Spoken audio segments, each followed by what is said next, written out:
In the quiet moments when the world begins to settle, the body is still awake in its own way, carrying out countless tasks that keep us alive, steady, and whole. Among these hidden rhythms is the story of healing, a process that works without any conscious command, yet never falters in its dedication. Healing is one of the most constant acts within the human body, an ancient response preserved over millions of years of life on Earth. To heal is to survive, and to survive is to adapt. At the heart of this story lies inflammation, a process that many think of as troublesome or painful, but which in truth is a signal of the body's care for itself.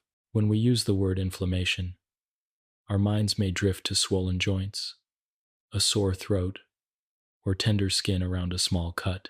These associations are natural because inflammation so often reveals itself with sensations of warmth, redness, swelling, and discomfort.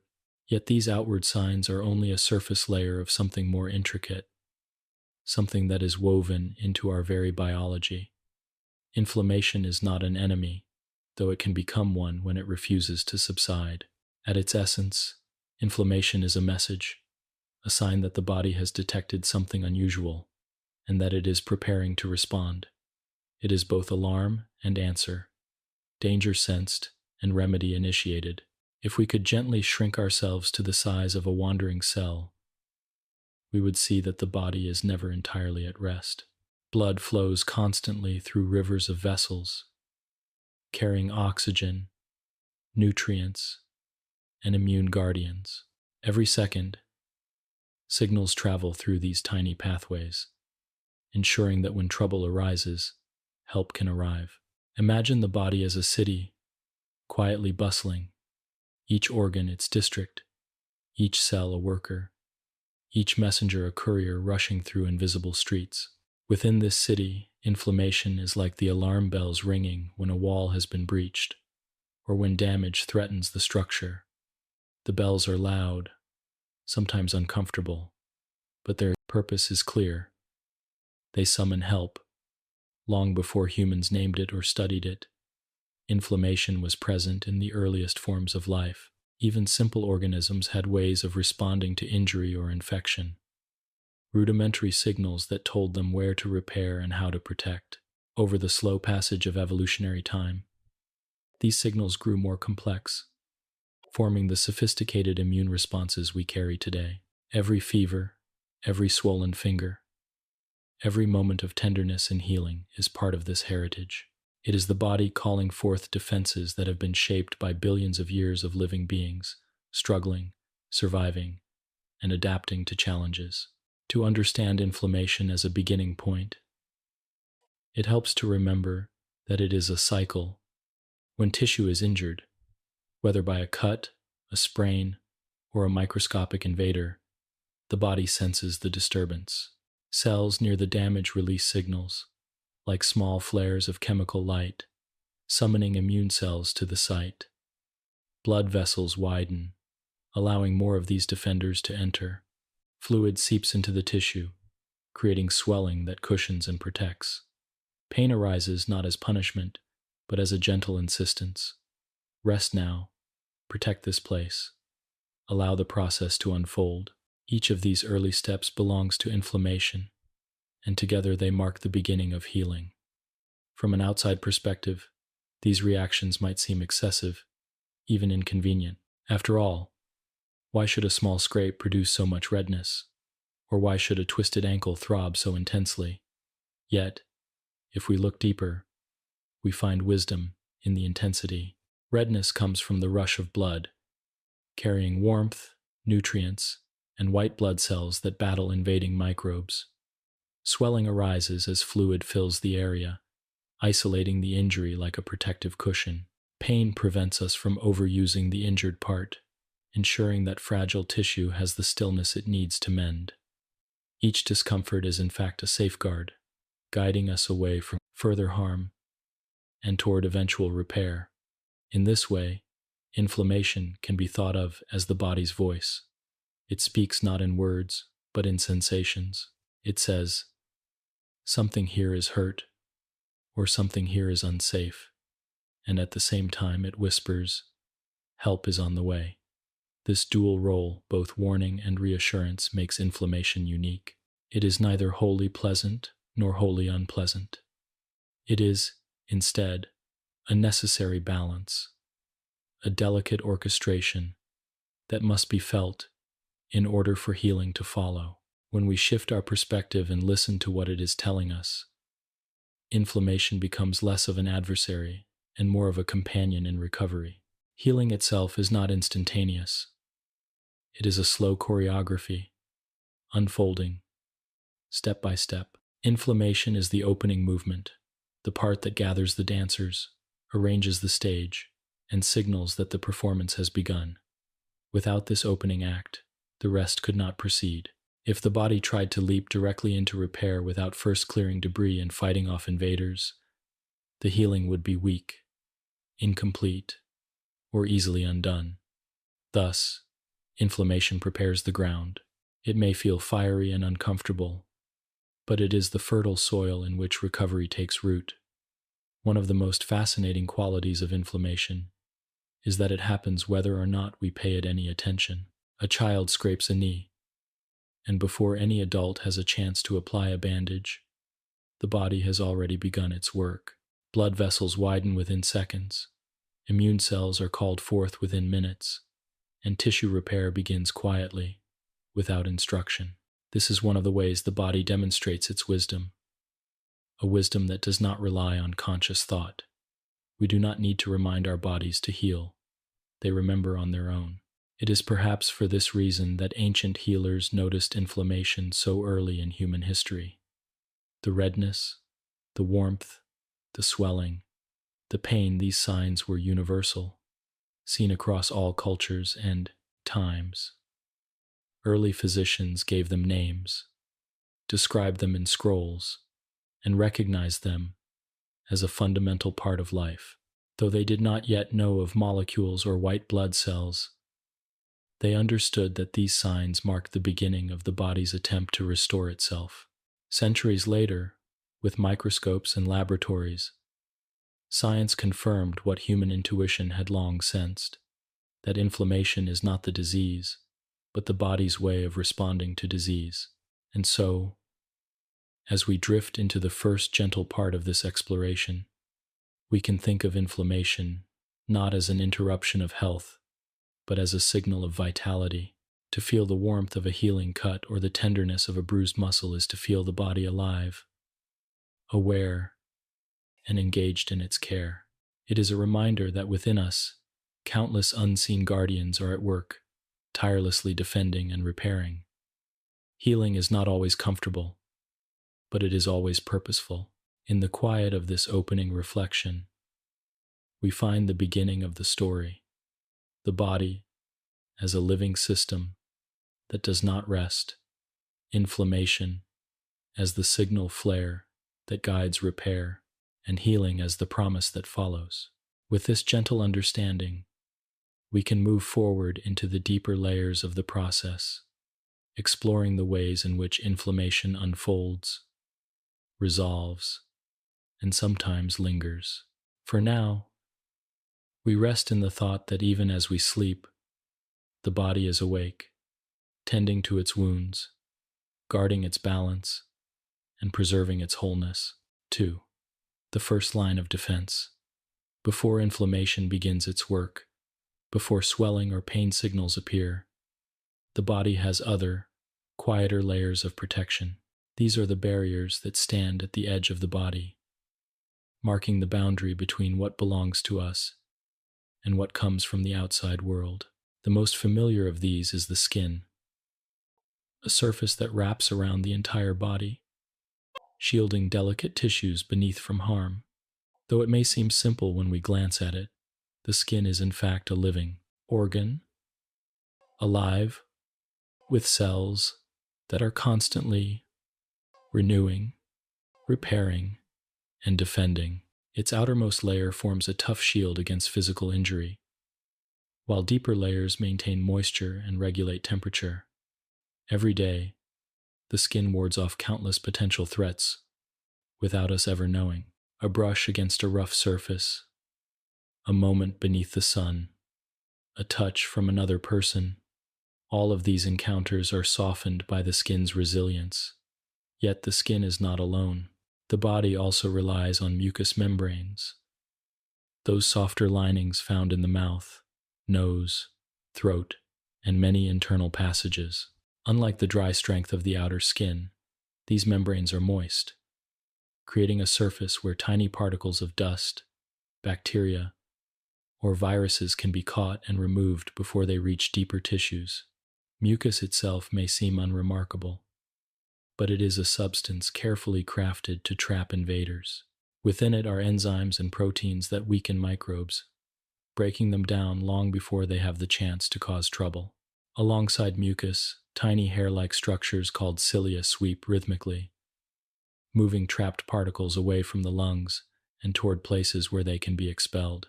These movements are so small they are invisible to the eye, yet they form one of the most tireless defense systems in the human body.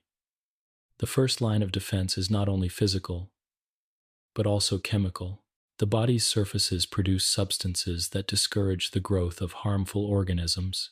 For example, the skin releases oils and sweat that create a slightly acidic environment, one that most bacteria find difficult to thrive in. Tears in the eyes and saliva in the mouth contain natural enzymes that break down bacterial walls, quietly disarming them. Even the stomach, with its strong acid, serves as a barrier, reducing the chances that swallowed microbes can reach the intestines. Each of these small details, from acid to enzyme, from mucus to cilia, forms part of the broad and seamless shield that surrounds the body. Although we may rarely think of it, this barrier is constantly under pressure. Every breath we take draws in not just oxygen, but also dust, spores, and invisible microbes. Every touch of the hand collects particles from the environment. And yet, most of the time, the body's first line of defense is enough. Without inflammation, without even needing the immune system to send reinforcements, these surfaces prevent harm. They are guardians that work in silence, unnoticed, until the day they are overwhelmed or injured. It is only then that inflammation must step in to continue the work they began. Consider for a moment the skin after a small cut. In that instant, the barrier is breached. The protective surface no longer forms an unbroken wall. Microbes that live harmlessly on the outside suddenly have the chance to slip inward. Debris from the environment may enter as well. The body recognizes this vulnerability within seconds. Local cells release chemical messengers, summoning white blood cells to the site. Blood vessels widen, redness spreads, and the familiar signs of inflammation begin. In this way, inflammation can be seen as the second wave, the deeper response that follows when the first defenses cannot hold.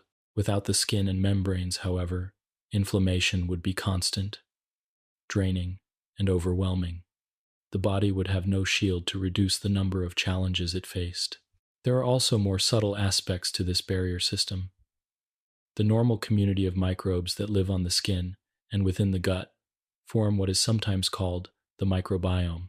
Far from being enemies, these organisms act as part of the defense. By occupying space and consuming resources, they make it harder for harmful microbes to take hold. This quiet partnership between the body and its resident microbes shows that defense is not always a matter of attack, but often of balance. In this sense, health is not an empty space, but a living community in harmony. If we widen the perspective further, we find that these defenses are not unique to humans. All living creatures, from the simplest to the most complex, have some form of barrier between themselves and the world. Plants have waxy coatings on their leaves. Fish have protective layers of slime. Insects have exoskeletons. Each of these evolved solutions reflects the same truth. To live, an organism must find a way to keep itself distinct from its environment, allowing the useful in and keeping the harmful out. In humans, This principle is embodied most clearly in the skin and mucous membranes, those quiet guardians that stand watch day and night. The first line of defense also reminds us of the body's remarkable foresight. It does not wait for danger to arrive before preparing. Instead, it creates surfaces that are always ready, always alert, always able to handle small challenges. Only when an injury is deep or when a microbe is too persistent do we notice the body's louder response of inflammation. This layered design, starting with barriers and progressing to more active responses, allows us to live comfortably in a world filled with potential hazards. It is a system of economy as well as effectiveness, preventing the immune system from exhausting itself on every small encounter. When seen in this light, the skin and mucous membranes are more than just coverings. They are part of the constant conversation between the body and the environment. They let in the warmth of the sun while shielding against its burns. They permit the intake of air while filtering its dust. They allow nourishment to pass while rejecting harmful substances. Every moment, they negotiate on our behalf, choosing what is safe and what must be kept at a distance. This quiet, unbroken dialogue is the first and most essential form of defense, the base upon which all other immune responses depend. In the rhythm of healing, the first line of defense sets the tone. It is not as dramatic as inflammation, not as noticeable as pain or fever, but it is the foundation without which those processes could not succeed. The skin, the mucus, the tears, the acids, these are not passive materials, but active guardians. They embody the body's readiness, its ability to prevent rather than only to react. And though we often take them for granted, they are among the most extraordinary features of our biology. As we rest in this awareness, we can imagine the body's surface as a calm horizon, unbroken, quietly protective. When this horizon is disturbed, inflammation rises like a tide to meet the challenge. But most of the time, the horizon holds firm, keeping danger away and allowing life to continue in peace. This is the body's first promise of safety, the earliest whisper in the long story of healing. 3. What inflammation really means. When people hear the word inflammation, it often carries a heavy weight of discomfort in the imagination. Many think immediately of swollen joints, of the aching stiffness of arthritis, or of an illness that lingers in the chest or throat. The word itself feels tied to pain, as if inflammation were simply an unwelcome guest, something to be suppressed or avoided. Yet the deeper truth is more subtle and far more fascinating. Inflammation, at its core, is not the enemy of health but one of its oldest protectors. To understand it is to appreciate how the body defends, cleans, and prepares itself for repair. The origin of the word offers the first gentle clue. Derived from the Latin inflammare, meaning to set on fire, it evokes an image of warmth, redness, and a kind of glowing presence within the tissues. This fiery association is not far from the physical reality, for when blood vessels expand and warmth spreads through injured skin or tissue, it can indeed feel like a small flame rising under the surface. The ancient physicians who described this process did not know about cells, antibodies, or chemical messengers, but they observed faithfully the outward signs: the heat, the swelling, the redness, the pain. To them, inflammation was a signal that the body had been disturbed, a clear message that change was underway. In truth, inflammation is not a disease in itself. It is a process, a reaction, a carefully orchestrated sequence of events that begins whenever the body senses harm. Harm may come in many forms: a sharp edge of metal that cuts the skin, a virus entering the lungs, or even repeated stress placed on a joint until its tissues wear thin. In each of these cases, the body must respond, and it does so by activating inflammation. Far from being random, this response follows a well-ordered pattern. Blood vessels in the area widen, allowing more blood to reach the tissue. The walls of these vessels become more permeable, letting immune cells and fluids slip through to the site of injury. Signals are sent out, calling for help from distant parts of the body. The place of harm is marked and surrounded, ensuring that repair can begin. It is important to see that inflammation has two faces. On the one hand, it is protective, cleansing the wound of debris, neutralizing, invading microbes, and creating the conditions needed for healing. On the other hand, when the process continues too long or arises inappropriately, it can cause harm of its own. The same heat and swelling that defend against infection can, over time, damage healthy tissue. The same immune cells that devour bacteria can also irritate the body's own structures if they remain too active. In this way, inflammation is like fire itself, warming and protective in a controlled hearth, but destructive if left to spread unchecked. From the perspective of biology, inflammation can be described as a part of the innate immune response. Unlike the adaptive immune system, which learns and remembers specific invaders, the innate response is ancient, general, and immediate. It does not ask questions or pause to deliberate. When tissue is disturbed, inflammation begins almost at once, drawing upon the same basic tools that have existed in living organisms for millions of years. White blood cells rush to the site, chemical signals spread through the tissue, and the environment shifts in ways that make survival easier for the body and harder for intruders. In its simplicity lies its power, and in its immediacy lies its necessity. But if inflammation is so essential, why does it so often feel unpleasant? The answer lies in the way the body communicates with itself. Pain is not meant to punish but to guide. It directs our attention to what is vulnerable, encouraging us to rest the injured limb, to cradle the sore joint, or to protect the irritated skin. Swelling, though inconvenient, creates a cushion around delicate tissues, preventing further injury. Warmth increases blood flow, bringing with it the oxygen and nutrients needed for repair. Redness is the visible trace of this increased circulation, a sign that the body is devoting resources to the affected area. In every case, the symptom is not random suffering, but an expression of the body's intention to heal. In the modern age, with our knowledge of cells and molecules, we can glimpse even more of the hidden beauty of inflammation. The first cells to arrive at an injury are often neutrophils, quick-moving defenders that engulf and destroy invading microbes. They are followed by macrophages, larger and slower but equally important, which not only devour debris but also release signals to call in other cells. These signals are like chemical messages passed from one guardian to another, ensuring that help arrives exactly where it is needed. At the same time, platelets in the blood may begin to form clots, sealing off wounds and preventing further loss of blood.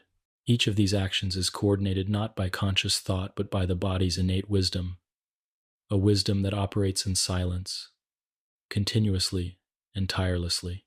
What makes inflammation so remarkable is that it is both local and systemic. Locally, it focuses on the area of injury, creating the familiar signs of redness, warmth, swelling, and pain. Systemically, it can influence the entire body, leading to fever, fatigue, or a general sense of malaise. These broader effects are part of the same protective logic. Fever makes the environment less comfortable for invading microbes, while fatigue encourages the body to conserve energy for healing. Even the lack of appetite that often accompanies illness can be understood as a protective measure, diverting resources from digestion toward repair. Once again, what feels unpleasant has its purpose, shaped by countless generations of survival. There are times, of course, when inflammation strays from its intended path. Chronic inflammation arises when the process does not resolve, when the signals that should call for calm are never fully given. In such cases, the body continues to fight an invisible battle, one that damages its own tissues over weeks, months, or years. This is where inflammation becomes harmful, contributing to conditions such as arthritis, cardiovascular disease, or digestive disorders. Yet even here, the root of the process remains the same, a response designed to protect, misdirected, or prolonged beyond its usefulness. To understand inflammation is to see that its essence is not harmful, even when its consequences may be. In reflecting on what inflammation truly means, it becomes clear that it is both messenger and protector. It tells us when the body is under strain, and it brings with it the means to repair.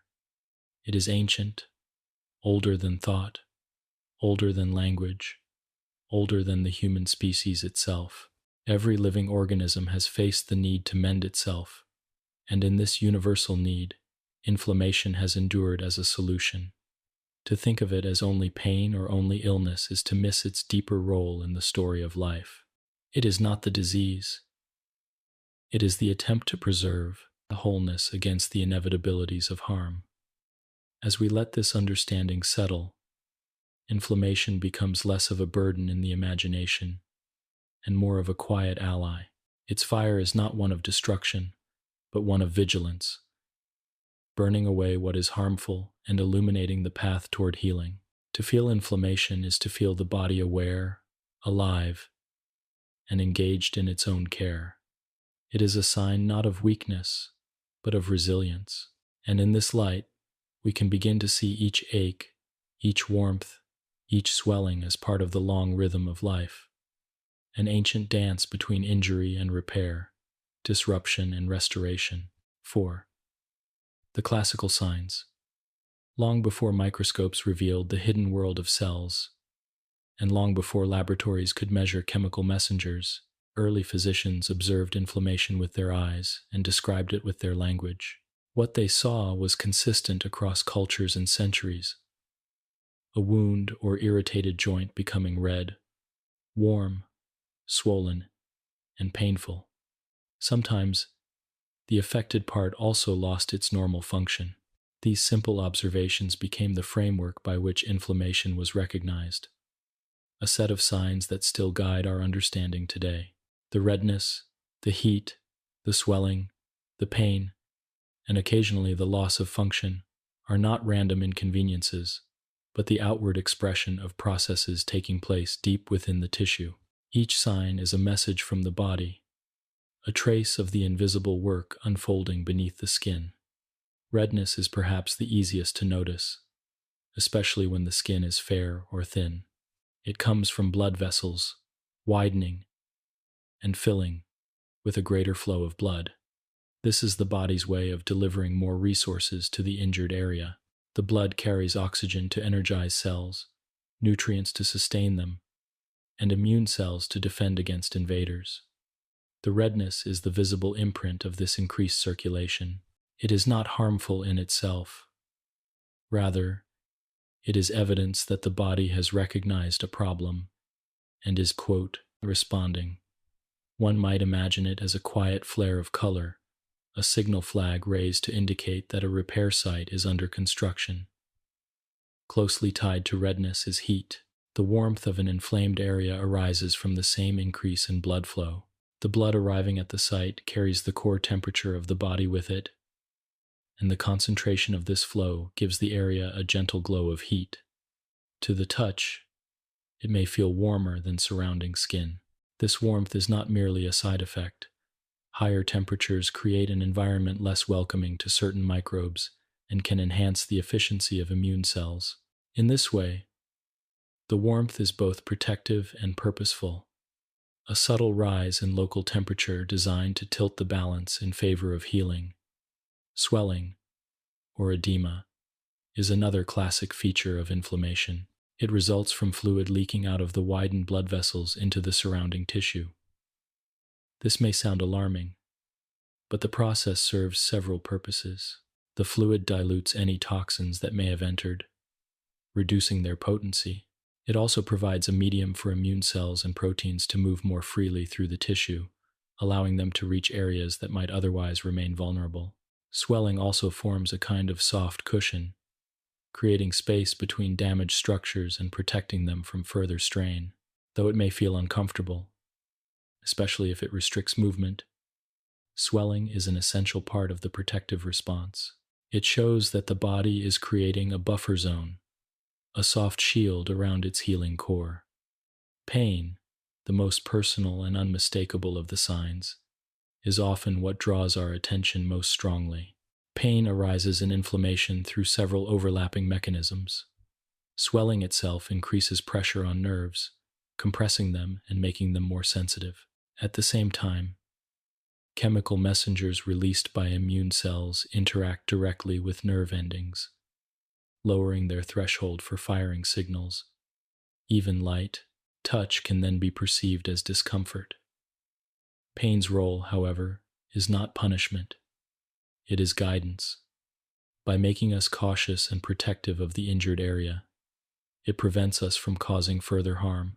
A sprained ankle hurts when we try to walk on it, persuading us to rest. A cut stings when pressed, urging us to guard it. Pain ensures that fragile tissues are not forced to do more than they can handle during the delicate process of repair. The final sign, loss of function, does not always appear, but when it does, it carries its own meaning. An inflamed joint may become stiff, refusing to bend easily. An inflamed muscle may weaken, unable to perform as before. Even a swollen eyelid may close partially, shielding the eye beneath.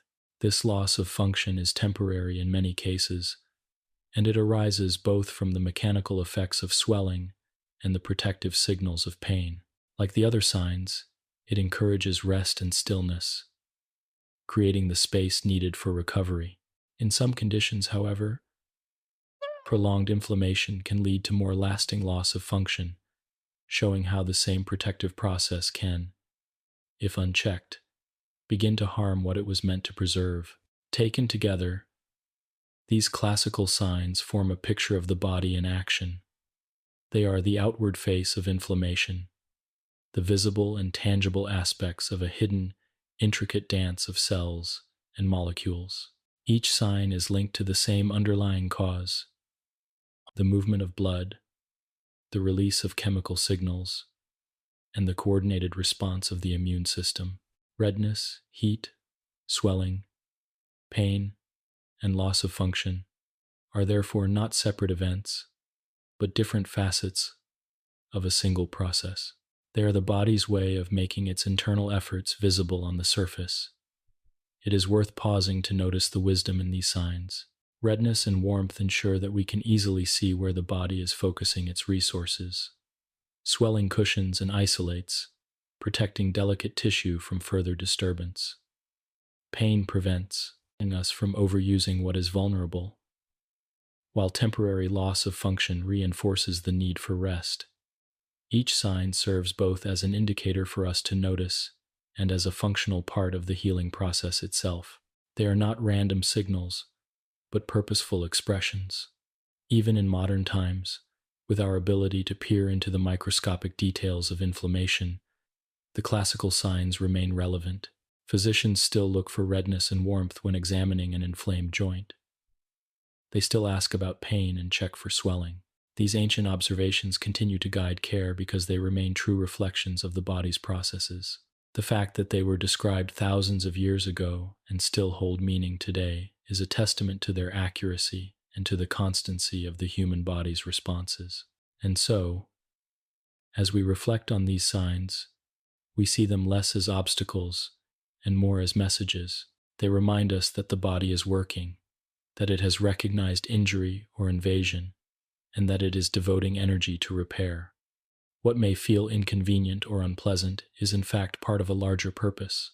To feel warmth, to see redness, to sense swelling or pain, is to witness the body's ancient machinery in action, protecting us as it has always done.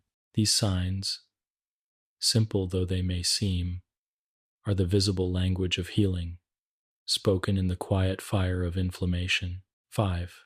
The flow of blood and warmth. When inflammation begins, one of the very first changes is the quiet but powerful shift in blood flow. Blood, which is always moving steadily through the body, suddenly alters its rhythm in the affected area. Vessels that once held a narrow path widen and open, allowing a greater volume of blood to pass. This widening, known as vasodilation, is not accidental. It is guided by chemical messengers released by the surrounding cells, molecules that tell the vessels to relax, to loosen, to permit more of the body's vital fluid to enter. The effect is both visible and tangible. The skin flushes red, the tissue grows warm, and the pulse of circulation becomes stronger. What we see as redness and feel as heat is the imprint of this increased blood flow, a sign that the body is pouring its attention into a single place. Blood itself is not just a fluid, but a living stream, rich with oxygen, nutrients, and immune guardians. When vessels widen during inflammation, they bring these resources in abundance. Oxygen provides energy for cells that must divide and repair. Nutrients sustain the tissues as they rebuild themselves. White blood cells travel within this tide, ready to identify and destroy microbes, to clean away debris, and to orchestrate the next steps of healing. Even platelets, best known for forming clots, play their part by stabilizing damaged blood vessels and preventing further loss. All of these elements are carried in the rushing flow, delivered precisely where they are needed most. The warmth that accompanies this process is both a consequence and a tool. As blood collects in greater amounts, it carries with it the heat of the body's core. The skin or tissue overlying the inflamed area becomes warmer to the touch, sometimes noticeably so compared to its surroundings. While this warmth may feel unfamiliar, it is deeply purposeful. Many of the body's enzymes and immune reactions function more effectively at slightly higher temperatures. At the same time, many microbes find these conditions more hostile, struggling to thrive in the heat. In this way, the warmth of inflammation is not only a symptom but a strategy, one that subtly tilts the balance of survival in favor of the host. If we imagine this process in quiet imagery, it is as though a river has swelled its banks to flood a fertile plain. The soil receives more water, more nutrients, more life, and though the landscape changes in appearance, it is prepared for growth and renewal. The redness and heat of inflammation are the visible floodwaters of healing, signs that resources have been diverted to ensure survival. For the cells that live and work in this environment, the increased flow is not overwhelming but essential, a lifeline that carries them through the storm of injury. The changes in blood vessels during inflammation extend beyond simple widening. Their walls become more permeable, allowing plasma, proteins, and immune cells to slip through into the surrounding tissue. This contributes to swelling, but it also ensures that the defenders of the body can reach places that lie beyond the vessels themselves. What appears from the outside as puffiness or tenderness is, on the inside, a bustling environment where cells are meeting, signals are being exchanged, and repair is underway. Blood flow and vessel permeability together create this environment, setting the stage for everything that follows. It is striking to think that such a fundamental shift in circulation happens almost instantly, without conscious thought or effort. The moment a cut is made or a microbe breaches the skin, local cells release signaling molecules such as histamine and prostaglandins. These tiny chemical messengers drift across the tissue, binding to receptors on blood vessels and instructing them to expand. In the span of seconds to minutes, the vessels obey, and the area begins to flush with color and heat. The body does not hesitate. It acts with quiet precision, as though it has rehearsed this response countless times before, which, in fact, it has, across millennia of life. The flow of blood and inflammation is not random excess, but a carefully balanced surge. Too little, and the injured tissue would starve of oxygen and nutrients. Too much, and the swelling might overwhelm the function of the area. The body regulates this balance with remarkable sensitivity, adjusting the width of vessels and the degree of permeability according to the needs of the moment. This balance is why inflammation, though sometimes uncomfortable, usually resolves on its own. Once the danger is cleared and the tissue stabilized, the signals that called for increased blood flow begin to fade. Vessels constrict again, redness diminishes, warmth subsides, and the tissue returns to its normal state. There is something deeply reassuring in this cycle. To feel warmth at the site of an injury is to know that the body has noticed, that it is responding, that it is sending help in abundance. To see redness spreading across a cut or bruise is to witness the living current of blood at work, carrying everything required for recovery. These signs are not random. They are evidence of the body's care for itself.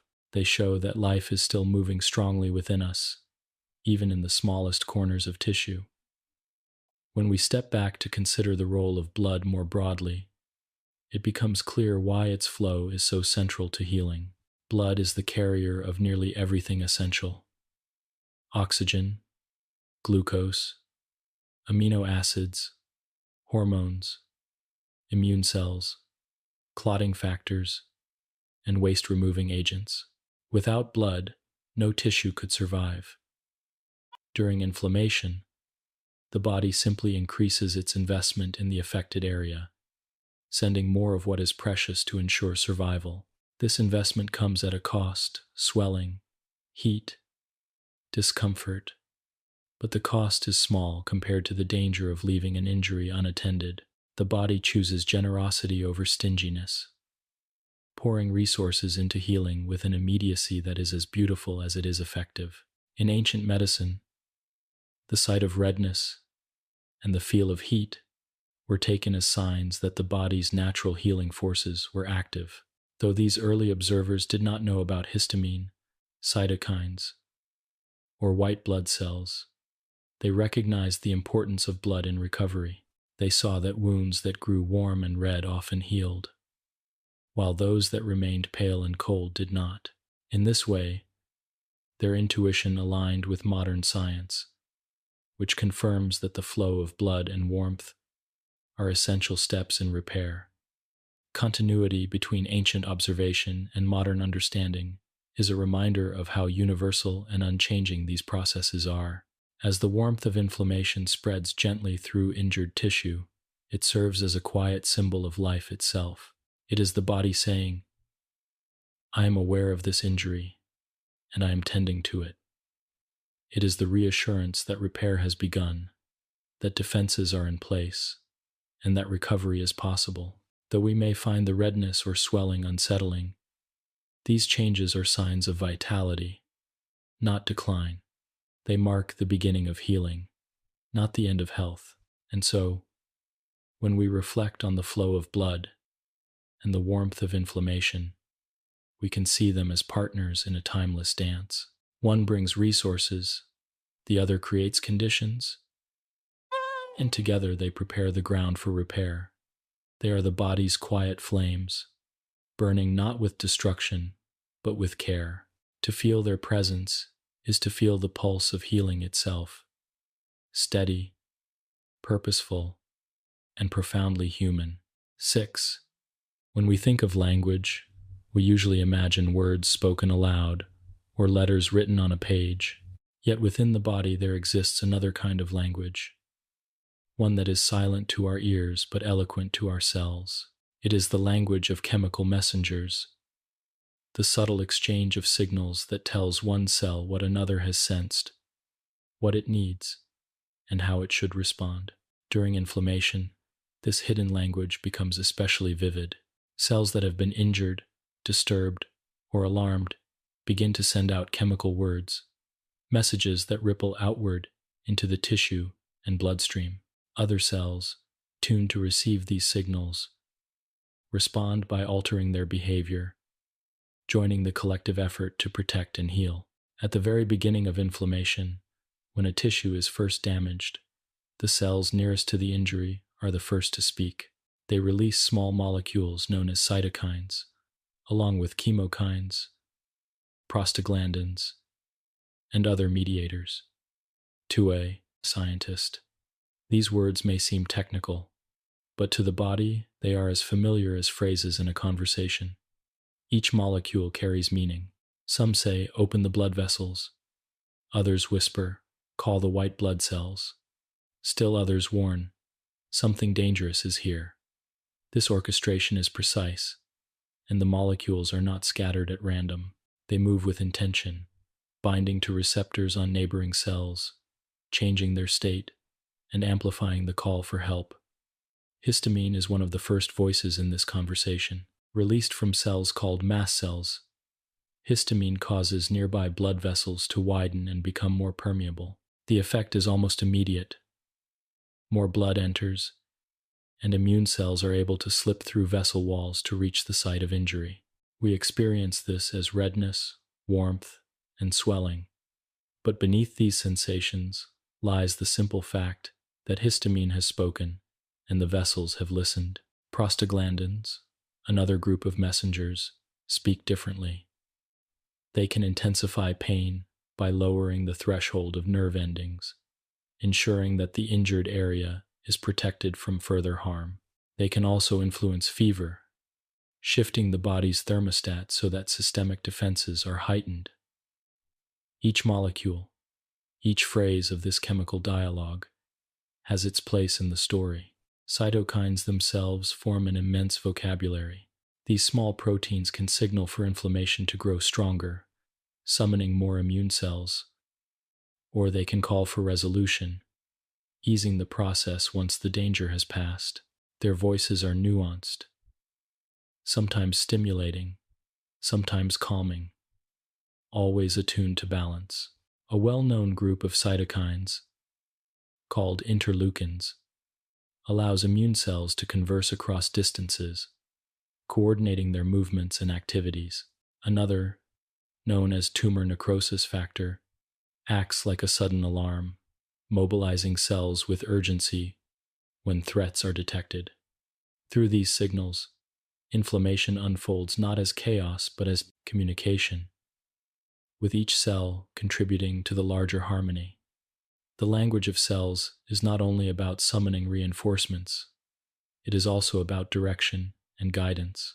Chemokines, for example, create gradients in the tissue, tiny invisible trails that immune cells can follow. Like travelers navigating by scent or stars, white blood cells sense the concentration of these chemokines and move toward the source, arriving precisely where they are needed.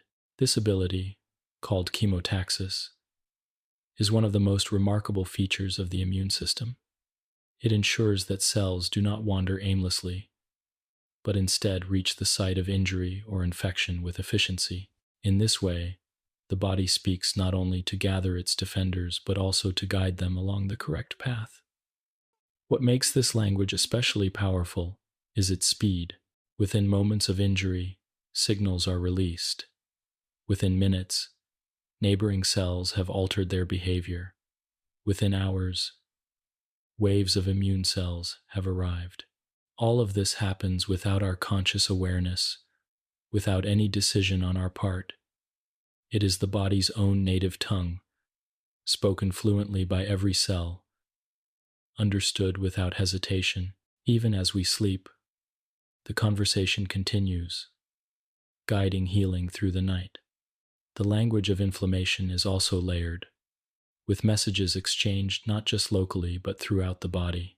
For instance, when certain cytokines enter the bloodstream, they travel to the brain, influencing the hypothalamus and leading to fever or fatigue. These are systemic messages, signals that tell the whole body to slow down, conserve energy, and devote its resources to healing. The same molecules may travel to the liver, where they stimulate the production of proteins that help fight infection. This broader communication shows that inflammation is not confined to a single site. It is a dialogue that involves the entire organism, a chorus of voices echoing across systems. It is worth noting that this chemical conversation is ancient. Long before complex animals evolved, simple organisms relied on chemical signals to coordinate their survival. Bacteria release molecules to communicate with one another in a process known as quorum sensing. adjusting their behavior based on the density of their community. Plants release signaling chemicals when injured, warning neighboring plants of danger and preparing them to defend themselves. In animals, this system grew ever more intricate, evolving into the elaborate signaling networks we see in humans. The language of cells, then, is not unique to us, but part of the shared heritage of life itself. Of course, like any language, this one can be misinterpreted or distorted. Sometimes the signals are too strong, leading to excessive inflammation that damages healthy tissue. Sometimes they fail to switch off, prolonging the response long after it is needed. In autoimmune conditions, the language becomes confused, and the body mistakenly signals against its own tissues, as though they were foreign. These miscommunications remind us of the importance of balance in every conversation. The language of cells, when spoken clearly, protects and heals. When it falters, it can become a source of harm.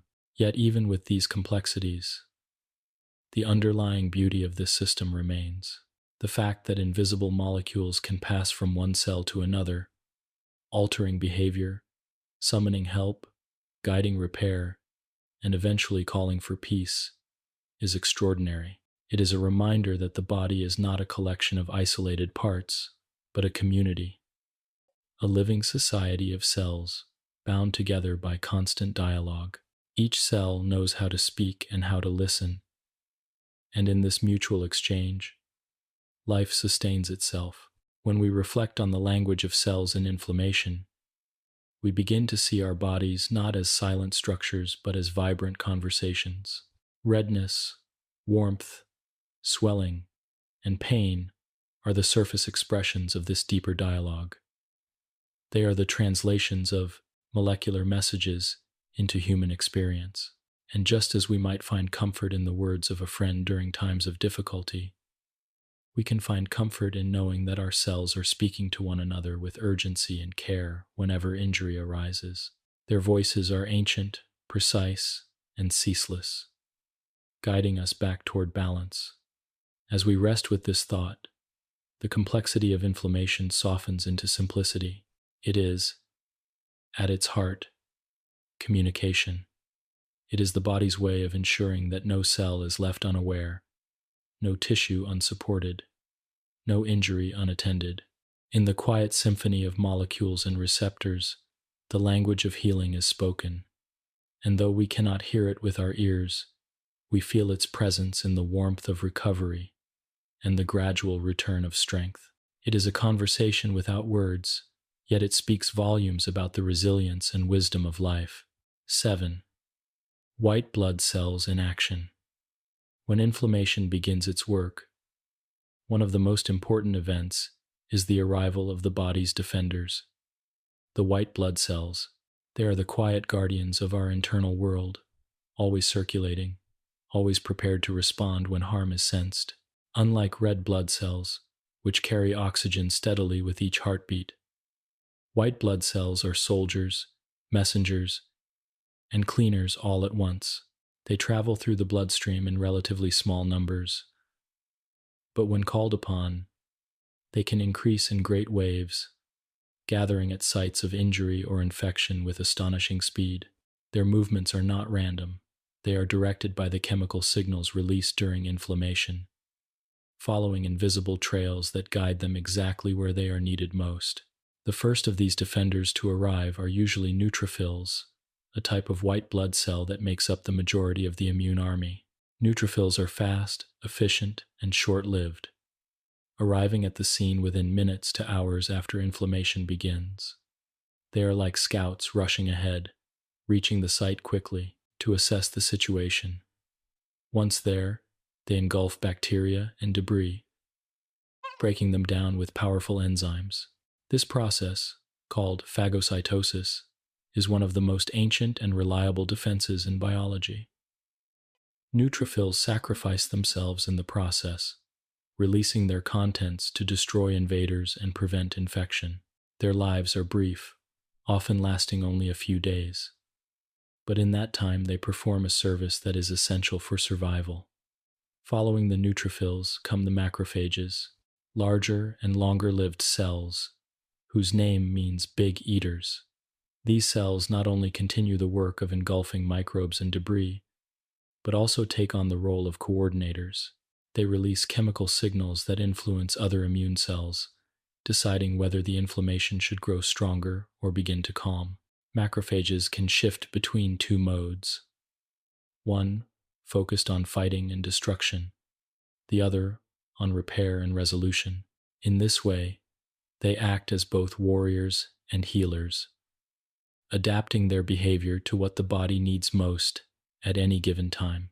Their dual nature makes them central to the story of inflammation, bridging the fierce defense of the early stages with the quiet rebuilding that follows. Another key player is the lymphocyte, a white blood cell that represents a more specialized arm of the immune response. Unlike neutrophils and macrophages, which respond quickly and generally, lymphocytes are part of the adaptive immune system, capable of learning and remembering specific invaders. When inflammation is triggered by infection, lymphocytes can be summoned to provide a more precise defense. Some, called T cells, attack infected cells directly, while others, known as B cells, produce antibodies that bind to microbes and mark them for destruction. The arrival of lymphocytes takes longer than that of neutrophils, but once engaged, their response can be powerful and enduring. They provide not only defense, but also memory, ensuring that if the same invader appears again, the body will respond faster and more effectively. Alongside these major types of white blood cells are others, each with its own unique role. Eosinophils and basophils, for example, are involved in responses to parasites and in allergic inflammation, releasing chemicals that influence blood flow and tissue behavior. Natural killer cells patrol for infected or abnormal cells, removing them quietly before they can cause harm. Dendritic cells act as messengers, gathering information from the site of injury and carrying it to the lymph nodes, where other immune cells are alerted and trained. Together, these cells form a diverse community, each contributing to the orchestration of inflammation and healing. The journey of white blood cells from the bloodstream into tissues is a remarkable process in itself. Normally, these cells flow freely within the vessels, carried along by the current of blood. But when inflammation begins, the vessel walls change. Signals from injured tissue cause the inner lining of the vessels to display sticky molecules, almost like handholds. White blood cells detect these signals, slow down, and begin to roll along the vessel wall, catching hold of these molecular handles. Eventually, they stop, squeeze between the cells of the vessel wall, and enter the tissue beyond. This migration, known as extravasation, is highly coordinated and allows immune cells to leave their circulatory highways and move directly into the places where they are needed. To the eye, the tissue may simply look red or swollen, but on the microscopic level, it is alive with this movement, a stream of cells crossing boundaries to protect the body. Once within the tissue, white blood cells do more than attack invaders. They also clear away the debris of damaged cells, digesting and removing what would otherwise linger and cause harm. They create order out of chaos, turning a site of injury into a place of renewal. The materials they consume are broken down and recycled. Their useful components return to circulation. In this way, white blood cells are not only destroyers but also recyclers, ensuring that the body conserves its resources while it heals. The presence of white blood cells at the site of inflammation is also the reason why pus sometimes forms. Pus is composed largely of dead neutrophils, microbes, and tissue debris, collected together as the battle subsides. Though it may appear unpleasant, it is simply the residue of defense, evidence that the immune system has been active. Over time, macrophages and other cells clear it away, leaving the tissue clean and ready for repair. Even this byproduct of inflammation has meaning, a sign that the body has fought to protect itself and is now moving toward resolution. It is easy to overlook these cellular defenders, for they work in silence, hidden from view. Yet their role in survival cannot be overstated. Without neutrophils, even the smallest cut could become life-threatening. Without macrophages, healing would stall, and infections would persist. Without lymphocytes, the body would have no memory of past encounters, no ability to defend more efficiently against familiar threats. Each type of white blood cell, though small and unseen, carries out tasks that together form the foundation of health. What makes their action even more remarkable is the balance they maintain. White blood cells are powerful, capable of releasing enzymes and chemicals that can destroy tissue as well as microbes. If they acted without restraint, they could do more harm than good. But through constant communication with one another and with the surrounding tissue, they regulate their activity, focusing their efforts where they are needed most and retreating when the task is complete. It is this balance that allows inflammation to be protective rather than destructive, healing rather than harmful. As we reflect on their role, we might imagine these cells as quiet guardians moving through the hidden pathways of the body, answering calls for help, working tirelessly, and then fading back into the currents of blood once their work is done. They do not rest, they do not complain, and they do not seek recognition.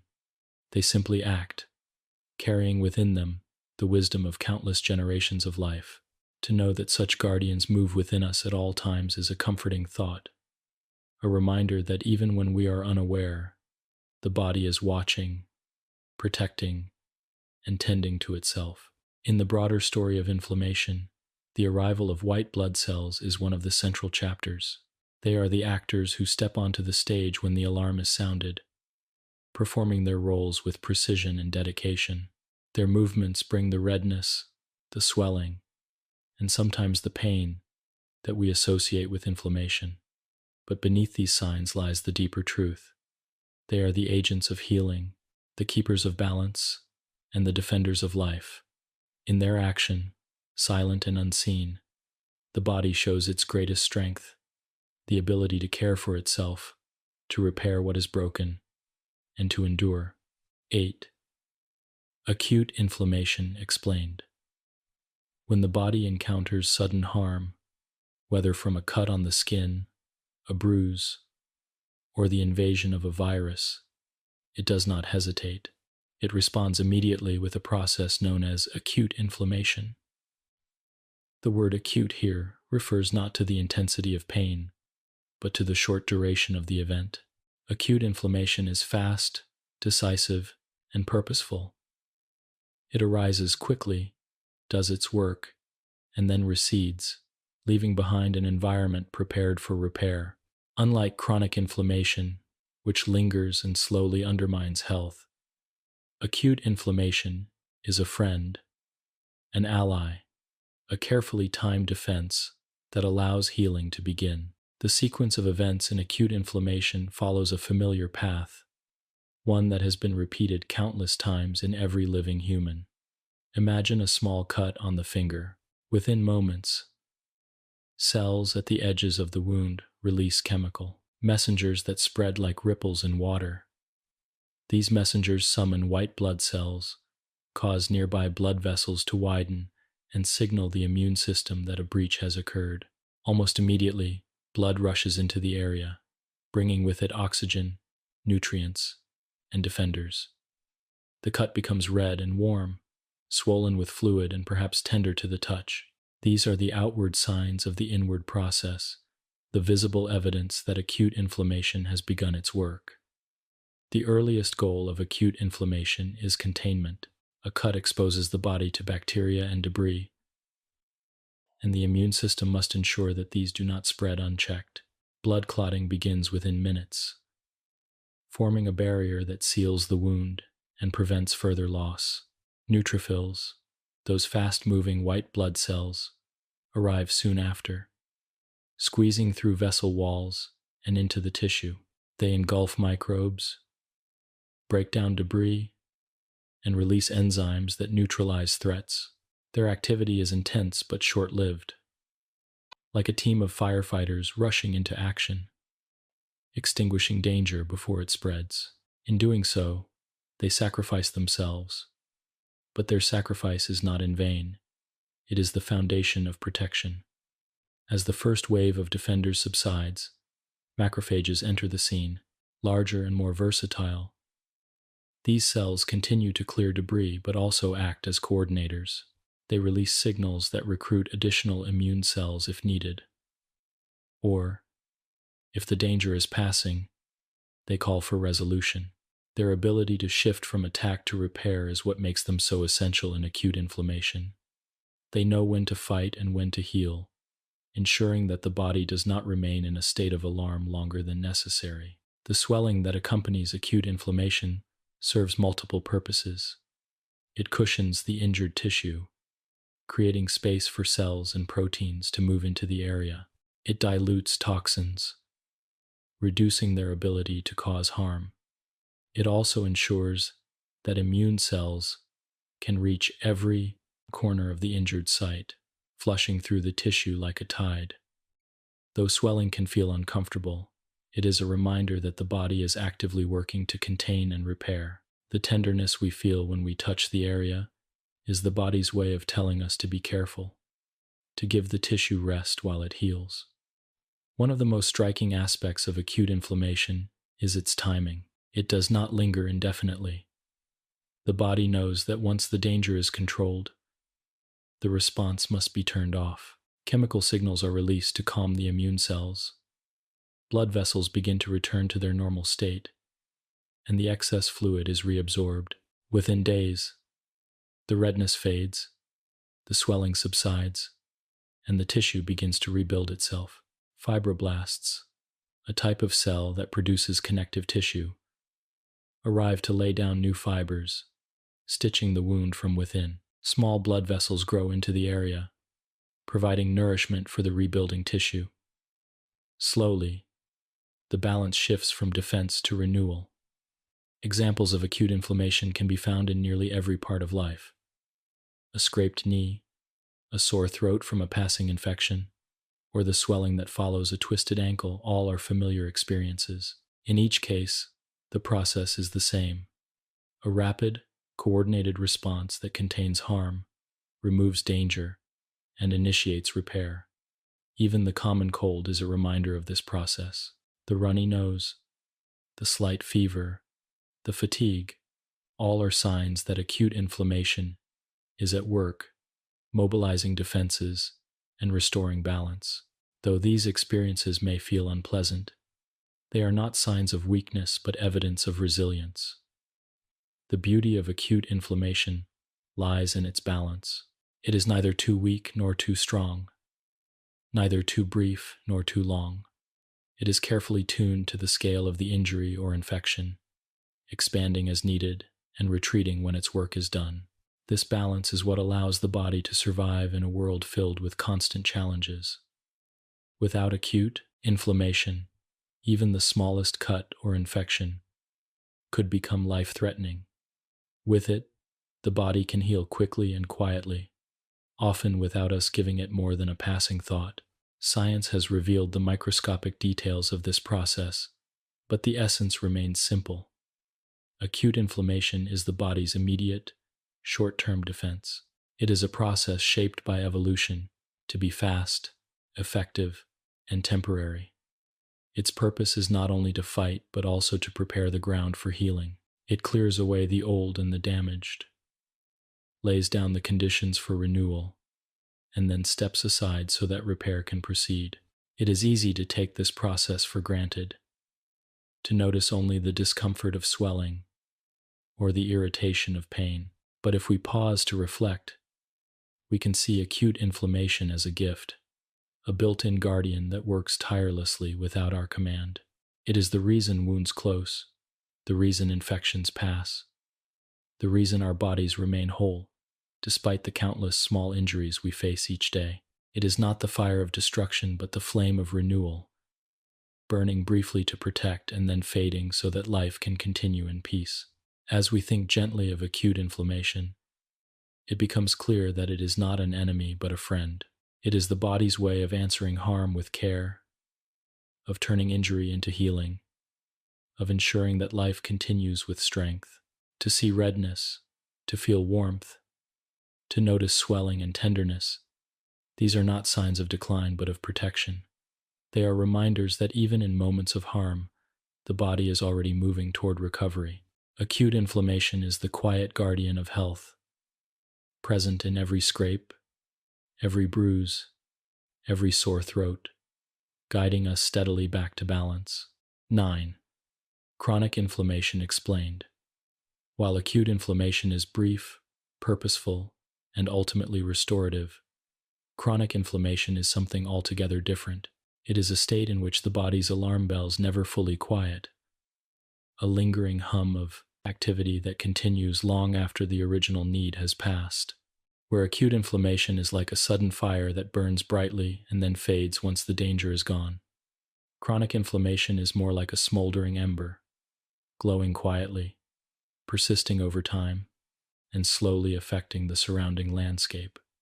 At first glance, the signs may be less dramatic than redness and swelling, but the consequences can reach deeper, shaping health over months and years. Chronic inflammation can arise in many ways. Sometimes it follows directly from an episode of acute inflammation that never resolves fully, as if the body had begun a story of healing but could not find its way to the final chapter. At other times, it emerges quietly without a single clear starting point, driven by ongoing exposures, habits, or imbalances. Persistent infections, such as tuberculosis, can cause it. Autoimmune conditions, in which the immune system mistakenly targets the body's own tissues, can sustain it. Even lifestyle factors such as diets high in processed foods, prolonged stress, or lack of rest have been shown to contribute to a low-grade, chronic inflammatory state.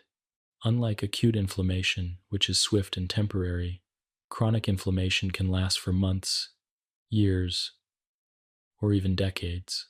The body's intention in chronic inflammation is still the same as in its acute form: to protect, to defend, to repair.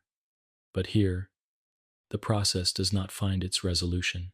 The chemical signals that call for calm are not heard, or the triggers that cause alarm never cease. As a result, immune cells remain active in the tissues, releasing enzymes, reactive molecules, and messengers that, over time, can damage healthy structures. What was meant to be healing becomes wear and tear, not from external harm, but from the body's own persistent response. It is as though the defenders have mistaken the environment for a battlefield that cannot be left, and in their vigilance, they begin to erode the very home they were meant to guard. One of the defining features of chronic inflammation is its subtlety. It often does not produce the sharp redness or immediate swelling that we recognize in acute cases. Instead, it lingers in the background, producing fatigue, stiffness, or vague discomfort. Sometimes it progresses silently, with no obvious outward signs, until its effects appear in the form of disease. Over time, chronic inflammation has been linked to conditions such as arthritis, cardiovascular disease, diabetes, and even certain cancers. In each of these, the persistent activity of immune cells creates an environment of imbalance where normal tissues are gradually compromised. Consider arthritis, a condition in which joints become stiff, swollen, and painful.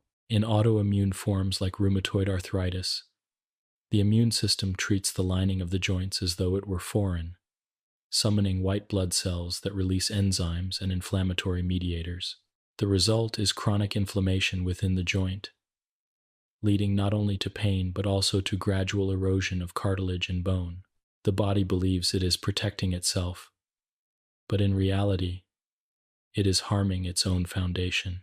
Or take the example of cardiovascular disease, where low-grade inflammation in the lining of blood vessels contributes to the buildup of plaques, narrowing the vessels and straining the heart. In each case, The root is not a lack of defense, but an excess of it, defense that refuses to stop. Chronic inflammation can also affect the mind and mood. The chemical messengers released by immune cells can travel through the bloodstream and influence the brain, altering how we feel and how we function. Fatigue, low energy, and even mood disturbances can be linked to these prolonged inflammatory signals. The connection between the immune system and the nervous system is delicate, and when one is out of balance, the other can feel the effects. In this sense, chronic inflammation is not confined to the site of its origin but becomes a whole body state, an atmosphere of ongoing strain that colors every system. And yet, even in chronic inflammation, there is purpose. The body is not acting out of malice but out of persistence. It continues to fight because it believes there is still danger, still harm to be contained. The trouble lies not in the intention but in the inability to resolve, to bring the process to a close. Resolution is as vital as initiation, and when that resolution is delayed or absent, the process that once saved life becomes one that wears it down. Understanding this dual nature helps us see chronic inflammation not as an enemy, but as a process gone astray, a guardian that has lost its sense of timing. What makes chronic inflammation so complex is that it often develops gradually. A person may not notice its presence until the effects have already become significant. It does not announce itself with the sudden heat of a swollen ankle or the sharp sting of a cut. Instead, it speaks softly, with whispers of fatigue, subtle aches, or slow changes in health that accumulate over time. It is easy to overlook, easy to dismiss, and for that reason it can persist, undisturbed, shaping health quietly in the background. At the same time, research has shown that chronic inflammation can be influenced by the way we live. Diets rich in fresh fruits, vegetables, and whole foods appear to reduce its intensity, while diets heavy in processed sugars and fats may sustain it. Physical activity, when gentle and regular, can calm inflammatory pathways, while prolonged inactivity may allow them to persist. Rest and sleep are equally vital, as the body uses these quiet hours to regulate its immune responses, bringing balance back where it has been lost.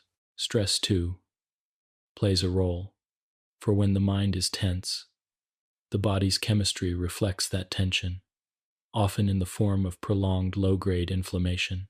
These connections remind us that the body is a whole, and that chronic inflammation is not only a biological process, but also a reflection of how we live, rest, and nourish ourselves. Though it carries risks and consequences, chronic inflammation is not beyond the body's capacity for balance. Just as it can arise quietly, it can also be quieted, sometimes through lifestyle changes, sometimes through medical guidance, and sometimes through the body's own eventual recalibration. The challenge lies in recognizing it, listening to its subtle signals, and supporting the body's efforts to return to equilibrium.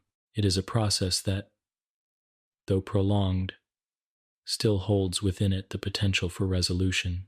When we consider chronic inflammation in this light, it appears less as an unseen enemy and more as an unresolved conversation within the body. The cells are speaking, but the message has become repetitive, looping endlessly instead of concluding. To break this loop is to restore the balance, to bring back the quiet rhythm in which defense gives way to peace. And just as acute inflammation reminds us of the body's ability to respond swiftly, chronic inflammation reminds us of the importance of closure, of allowing processes to finish and energy to be restored. In the end, chronic inflammation is both a teacher and a challenge. It shows us what happens when balance is lost, when the fires of defense are not extinguished. It asks us to look more deeply into how we live, how we eat, how we rest, and how we manage the ongoing stresses of life. And it reminds us that healing is not only about beginning but also about ending, not only about responding, but also about knowing when to let go. In its persistence, it carries lessons about patience, about vigilance, and about the delicate harmony upon which health depends. 10. The sensation of pain. Among the many experiences that accompany inflammation, none is as immediate or as personal as pain. Redness can be seen, swelling can be measured, warmth can be felt externally, but pain is known only from within. It is the body's most intimate signal, an experience that shapes how we move, how we rest, and how we respond to injury. Though we often view it as an enemy, something to be suppressed or avoided, pain in the context of inflammation has a profound purpose. It is the voice of the body calling our attention to what is vulnerable, guiding us gently away from further harm and toward healing. Pain during inflammation arises from several overlapping mechanisms, each one part of the body's carefully orchestrated response.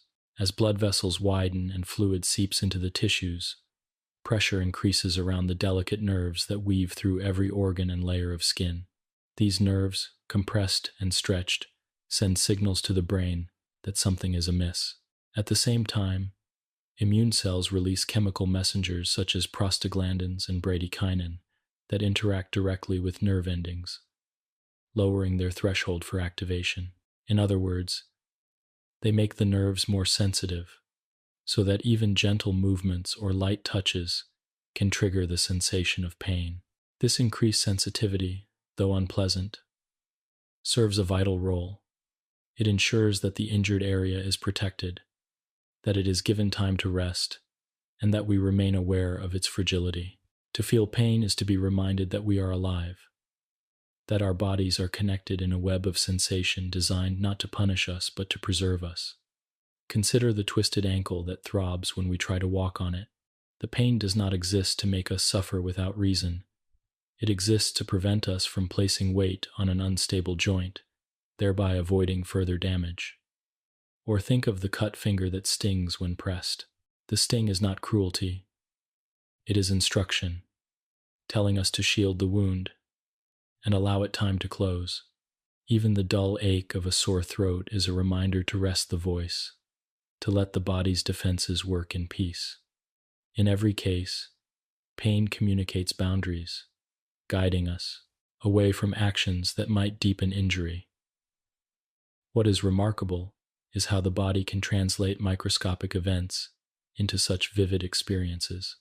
A small cluster of cells releasing chemical messengers becomes, in our awareness, a sharp sting, a dull ache, or a throbbing pulse.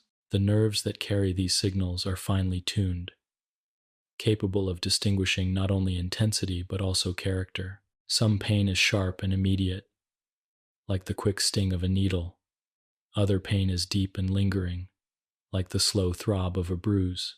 Each quality reflects different nerve fibers and pathways, each one designed to give us precise information about the type of threat we face.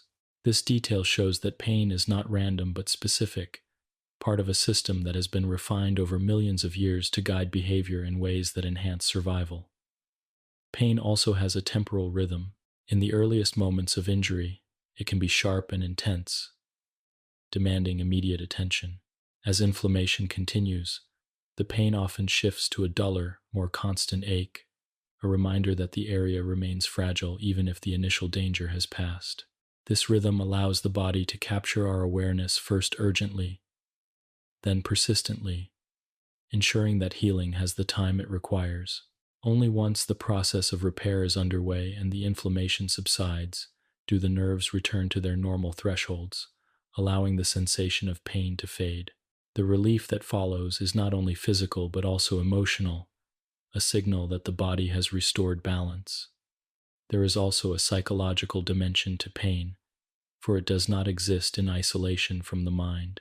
The signals from inflamed tissue travel to the brain, where they are interpreted and shaped by context, memory, and mood. The same physical injury can feel different depending on our state of mind. When we are calm and at rest, pain may feel more tolerable. When we are anxious, tired, or distressed, the same pain may feel overwhelming. This connection reveals that pain is not a simple mechanical signal but a lived experience, influenced by both body and mind. In this sense, the sensation of pain during inflammation teaches us not only about our tissues, but also about ourselves, about the ways we respond to vulnerability, and about the importance of patience in recovery. In some situations, however, the system can misfire. Pain may persist long after the tissue has healed, or it may become disproportionate to the original injury. In chronic inflammatory conditions, such as arthritis, pain can become a constant presence, not as a brief signal of vulnerability, but as an enduring reminder of imbalance. Here, the very sensitivity that once protected becomes a source of suffering.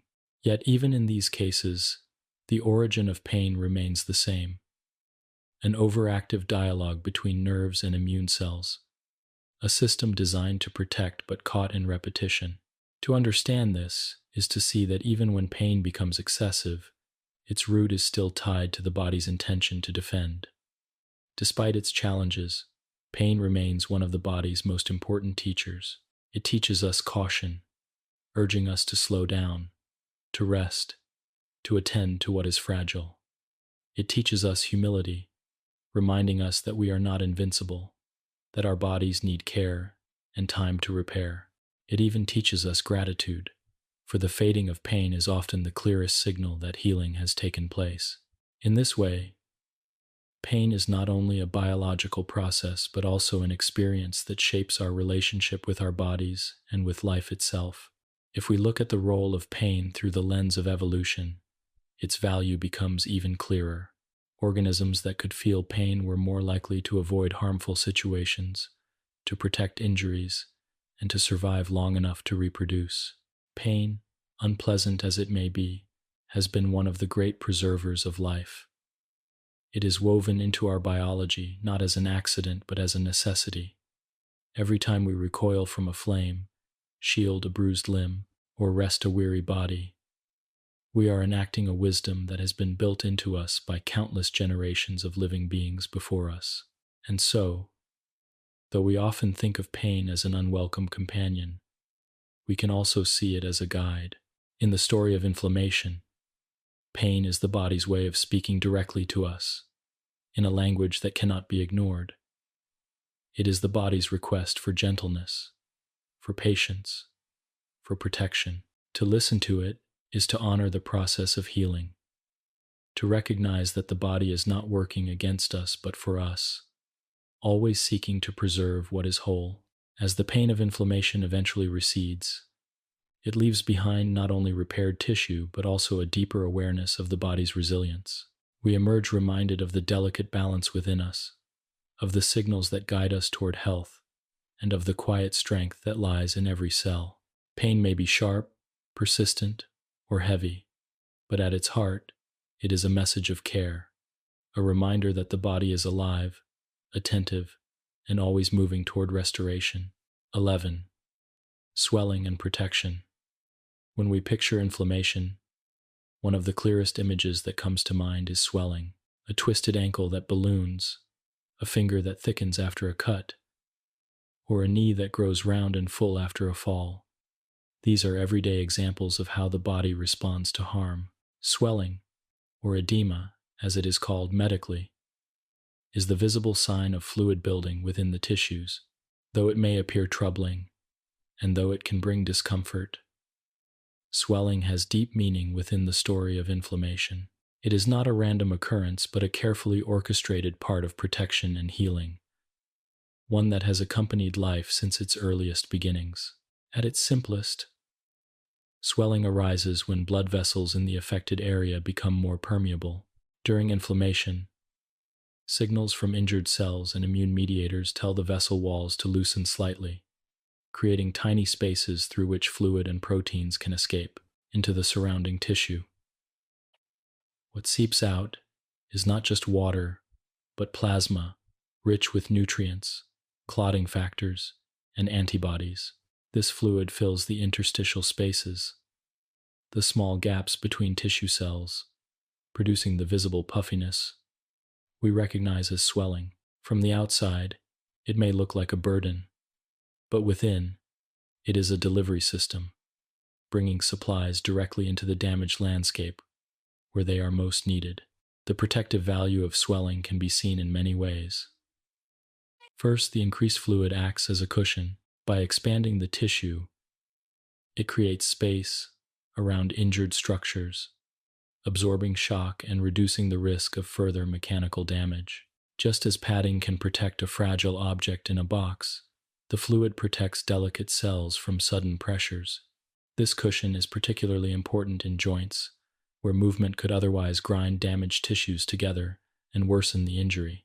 The swelling, though inconvenient for mobility, is a natural splint, encouraging rest and giving the tissue stillness to mend. Second, swelling serves as a vehicle for immune cells. The loosened vessel walls that allow fluid to escape also allow white blood cells to pass more easily into the tissue. Neutrophils, macrophages, and other defenders travel within this flood, carried to the site of injury like boats upon a current. Once there, they spread through the fluid-filled spaces, engulfing microbes, clearing debris, and releasing chemical messages. Without the increased permeability that creates swelling, many of these cells would struggle to reach the injured site efficiently. In this way, the swelling is not only a cushion but also a pathway, guiding the defenders of the body into their work. Third, the accumulation of plasma proteins within the swollen tissue creates an environment that limits the spread of infection. Proteins such as fibrinogen can form a mesh that walls off the injured area, creating a barrier against invading microbes. Antibodies within the fluid can bind to pathogens, marking them for destruction.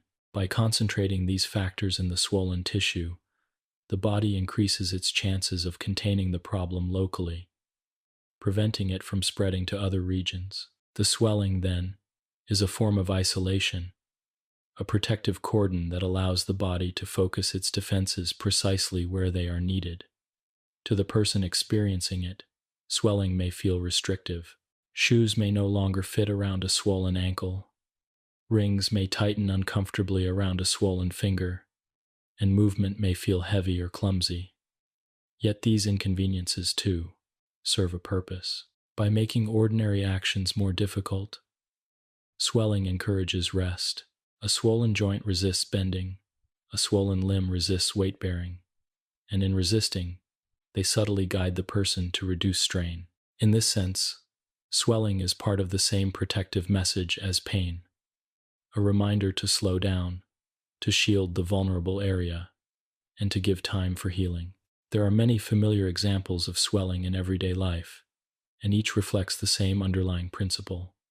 After an insect bite, for instance, the site may rise into a small bump, reddened and itchy. The insect's saliva introduces foreign proteins, and the body responds with inflammation, creating localized swelling to dilute and neutralize the intrusion. In a sprained ankle, torn ligaments release signals that summon blood and plasma, leading to dramatic swelling that, though uncomfortable, helps stabilize the joint. Even in the sinuses during a common cold, swelling occurs as blood vessels expand and tissues fill with fluid, narrowing the passages but concentrating defenses against invading viruses. These experiences, though varied, all point back to the same story. Swelling is protection first and discomfort second. The balance of swelling is delicate. Too little, and the injured area may not receive enough immune cells or nutrients for effective healing. Too much, and the pressure can itself become harmful, compressing blood vessels or nerves. In severe cases, excessive swelling can reduce blood flow, starving tissues of oxygen. Yet in most ordinary injuries, the body manages this balance well, allowing just enough fluid to enter the tissue to provide cushioning, protection, and transport, while ensuring that circulation continues. Over time, as the danger passes, the vessel walls tighten again. The excess fluid is reabsorbed, and the swelling slowly diminishes.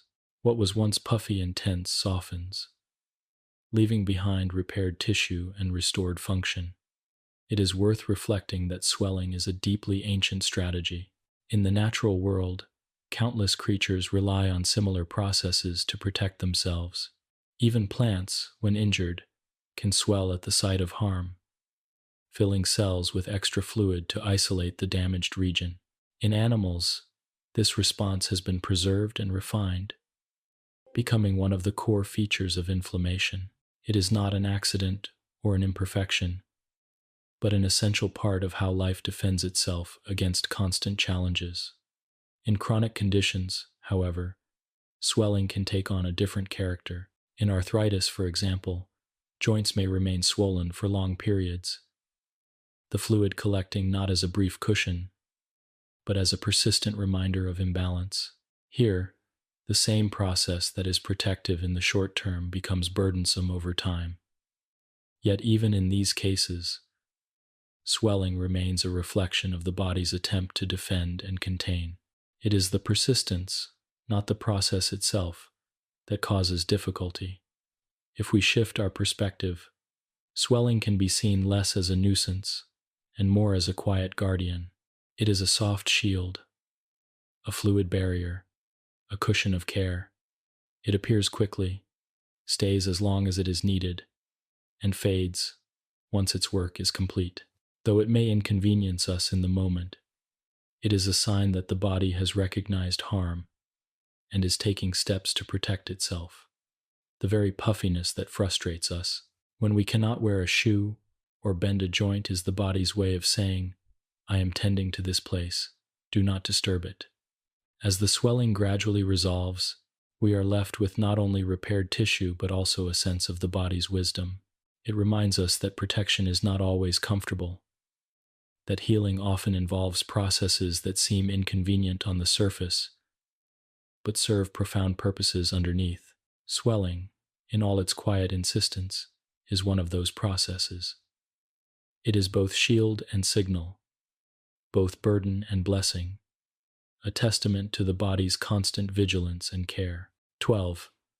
Tissue repair begins. Once the first wave of inflammation has done its work, clearing away threats and containing harm, another chapter of the body's response quietly unfolds. The process of tissue repair. This stage is less dramatic than the redness and swelling of early inflammation. Yet it is no less vital. It is here that the body begins to rebuild what was lost, replacing damaged cells with new ones, weaving tissues back together, and restoring balance. Tissue repair is a gentle yet powerful cycle, one that occurs in every living being, often without notice, and it reflects the body's remarkable capacity for renewal. Repair begins almost immediately after injury, even while inflammation is still active. The cells that were first summoned to fight infection and clear debris also release signals that call forth another group of workers, the builders of the body. These include fibroblasts, endothelial cells, and stem cells, each with a unique role in restoring structure. Fibroblasts are among the most important of these builders. They migrate into the injured area, laying down a scaffold of collagen and other proteins that provide strength and structure. This scaffold acts like a framework for a house, a foundation upon which other cells can organize themselves as the tissue heals. Endothelial cells, which normally line blood vessels, also play a central role in repair. They begin to sprout new vessels in a process known as angiogenesis, creating fresh pathways to bring oxygen and nutrients to the injured area. Without these new vessels, the rebuilding tissue would remain starved and weak. The tiny sprouts of new capillaries can be thought of as lifelines, bringing vitality to places that had been disrupted. Together, fibroblasts and endothelial cells turn a chaotic field of injury into an organized construction site, where rebuilding proceeds step by step. Stem cells, though fewer in number, provide another layer of renewal. These cells, residing in various tissues, retain the ability to become many different types of cells. When injury occurs, They can be activated to divide and differentiate, creating replacements for the cells that were lost. In the skin, for example, stem cells in the basal layer generate new epithelial cells that migrate upward to close wounds. In muscle, satellite cells act as stem-like reservoirs, ready to produce new fibers when damage occurs. Though their role varies depending on the tissue, the essence is the same. Stem cells ensure that renewal is possible, that the story of the tissue can continue even after disruption. Repair can take one of two broad forms: regeneration or replacement. Regeneration occurs when the damaged tissue is restored to its original state. This is most successful in tissues with a high capacity for renewal, such as the skin, the lining of the gut, or the liver. In these cases, the new tissue may be indistinguishable from what was lost, leaving little to no trace of the injury.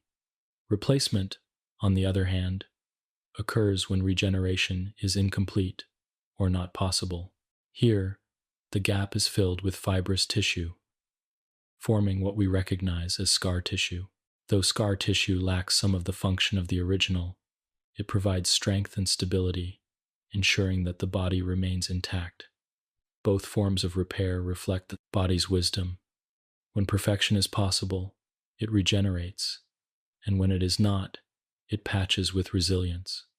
The formation of scar tissue is especially fascinating. Fibroblasts lay down thick bundles of collagen, which are gradually remodeled over time to increase strength.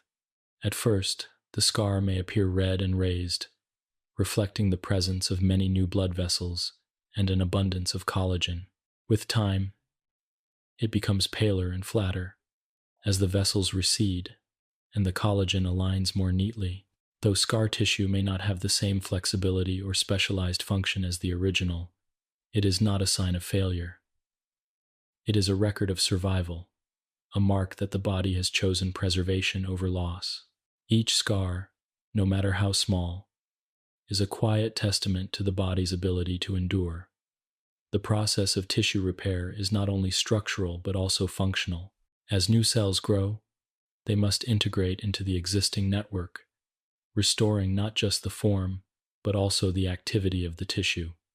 In skin, this means restoring the barrier against the outside world. In muscle, it means regaining strength and contractile ability. In nerves, it may mean reconnecting delicate pathways that carry sensation and movement. This functional restoration can take longer than the initial closure of a wound, and it may be incomplete in some cases, but it is part of the body's determination to return to balance. Another remarkable aspect of tissue repair is the coordination it requires. No single cell type can achieve it alone. Fibroblasts must work alongside endothelial cells. Stem cells must integrate with surrounding structures, and immune cells must shift from fighting to nurturing. The same macrophages that once engulfed bacteria can now release signals that calm inflammation and promote healing. This transition is essential, for if the body remained locked in the battle mode of acute inflammation, repair would never advance. Resolution and rebuilding are two halves of the same whole, each depending on the other to complete the cycle. The pace of tissue repair varies depending on the type of injury and the tissue involved. A small cut in the skin may close within days, leaving behind only the faintest trace. A muscle tear may take weeks to restore strength. A broken bone requires months, as cells first form a soft callus of cartilage and then replace it with hardened bone.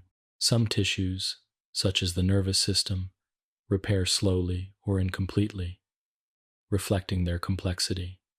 Yet, in every case, the body works steadily, without pause, moving always toward renewal. When we reflect on tissue repair, it becomes clear that healing is not simply about replacing what was lost, but about restoring harmony. It is a dance between destruction and creation, between loss and renewal, between vulnerability and resilience. Every time we recover from an injury, no matter how small, we are witnessing this dance. The skin that closes over a cut, the muscle that regains strength after strain, the bone that knits after a fracture. These are the everyday miracles of repair, performed quietly within us. It is easy to overlook this process, for it often unfolds without our awareness. Yet when we pause to consider it, tissue repair appears not only as biology, but also as a kind of poetry. It speaks of continuity, of the body's refusal to give in to harm, of its capacity to restore itself again and again. Even when scars form, even when the repair is imperfect, the message remains the same. Life seeks balance, order, and wholeness. In the story of inflammation, tissue repair is the chapter of renewal, the moment when the fires of defense give way to the calm rebuilding of what was lost. As we rest in this thought, we can see tissue repair not as an afterthought to inflammation, but as its ultimate goal. The redness, the swelling, the pain, all of these are the prelude to the deeper purpose of healing. When the dust settles and the immune cells step back, the builders arrive, and the quiet work of restoration begins. It is a work that never ceases, happening in countless small ways, each day, reminding us that the body is not only vulnerable, but also endlessly resilient. 13. Scar tissue and fibrosis. When the body repairs itself, its aim is always restoration. At times, it succeeds so completely that no trace of injury remains, as if the tissue had never been disturbed. Yet often, the repair process leaves behind a record, a physical memory written into the fabric of the body. This record is scar tissue, the visible or hidden result of healing that has been completed not through perfect regeneration but through substitution. Where original tissue cannot be fully restored, the body uses connective tissue, fibrous, strong, and durable, to close the gap. This process, known as fibrosis, is one of the most ancient strategies of survival, a way of ensuring that integrity is preserved even if form is altered. Scar tissue begins to form when fibroblasts, the builders of connective tissue, migrate into the site of injury. These cells produce collagen, a tough protein that acts like scaffolding within the wound. At first, the collagen fibers are laid down haphazardly, creating a dense, irregular structure that fills the gap quickly. This is the early scar, thick and sometimes raised, often appearing red due to the presence of new blood vessels. Over time, the scar matures. The collagen fibers become more organized, the excess blood vessels recede, and the scar gradually pales and flattens.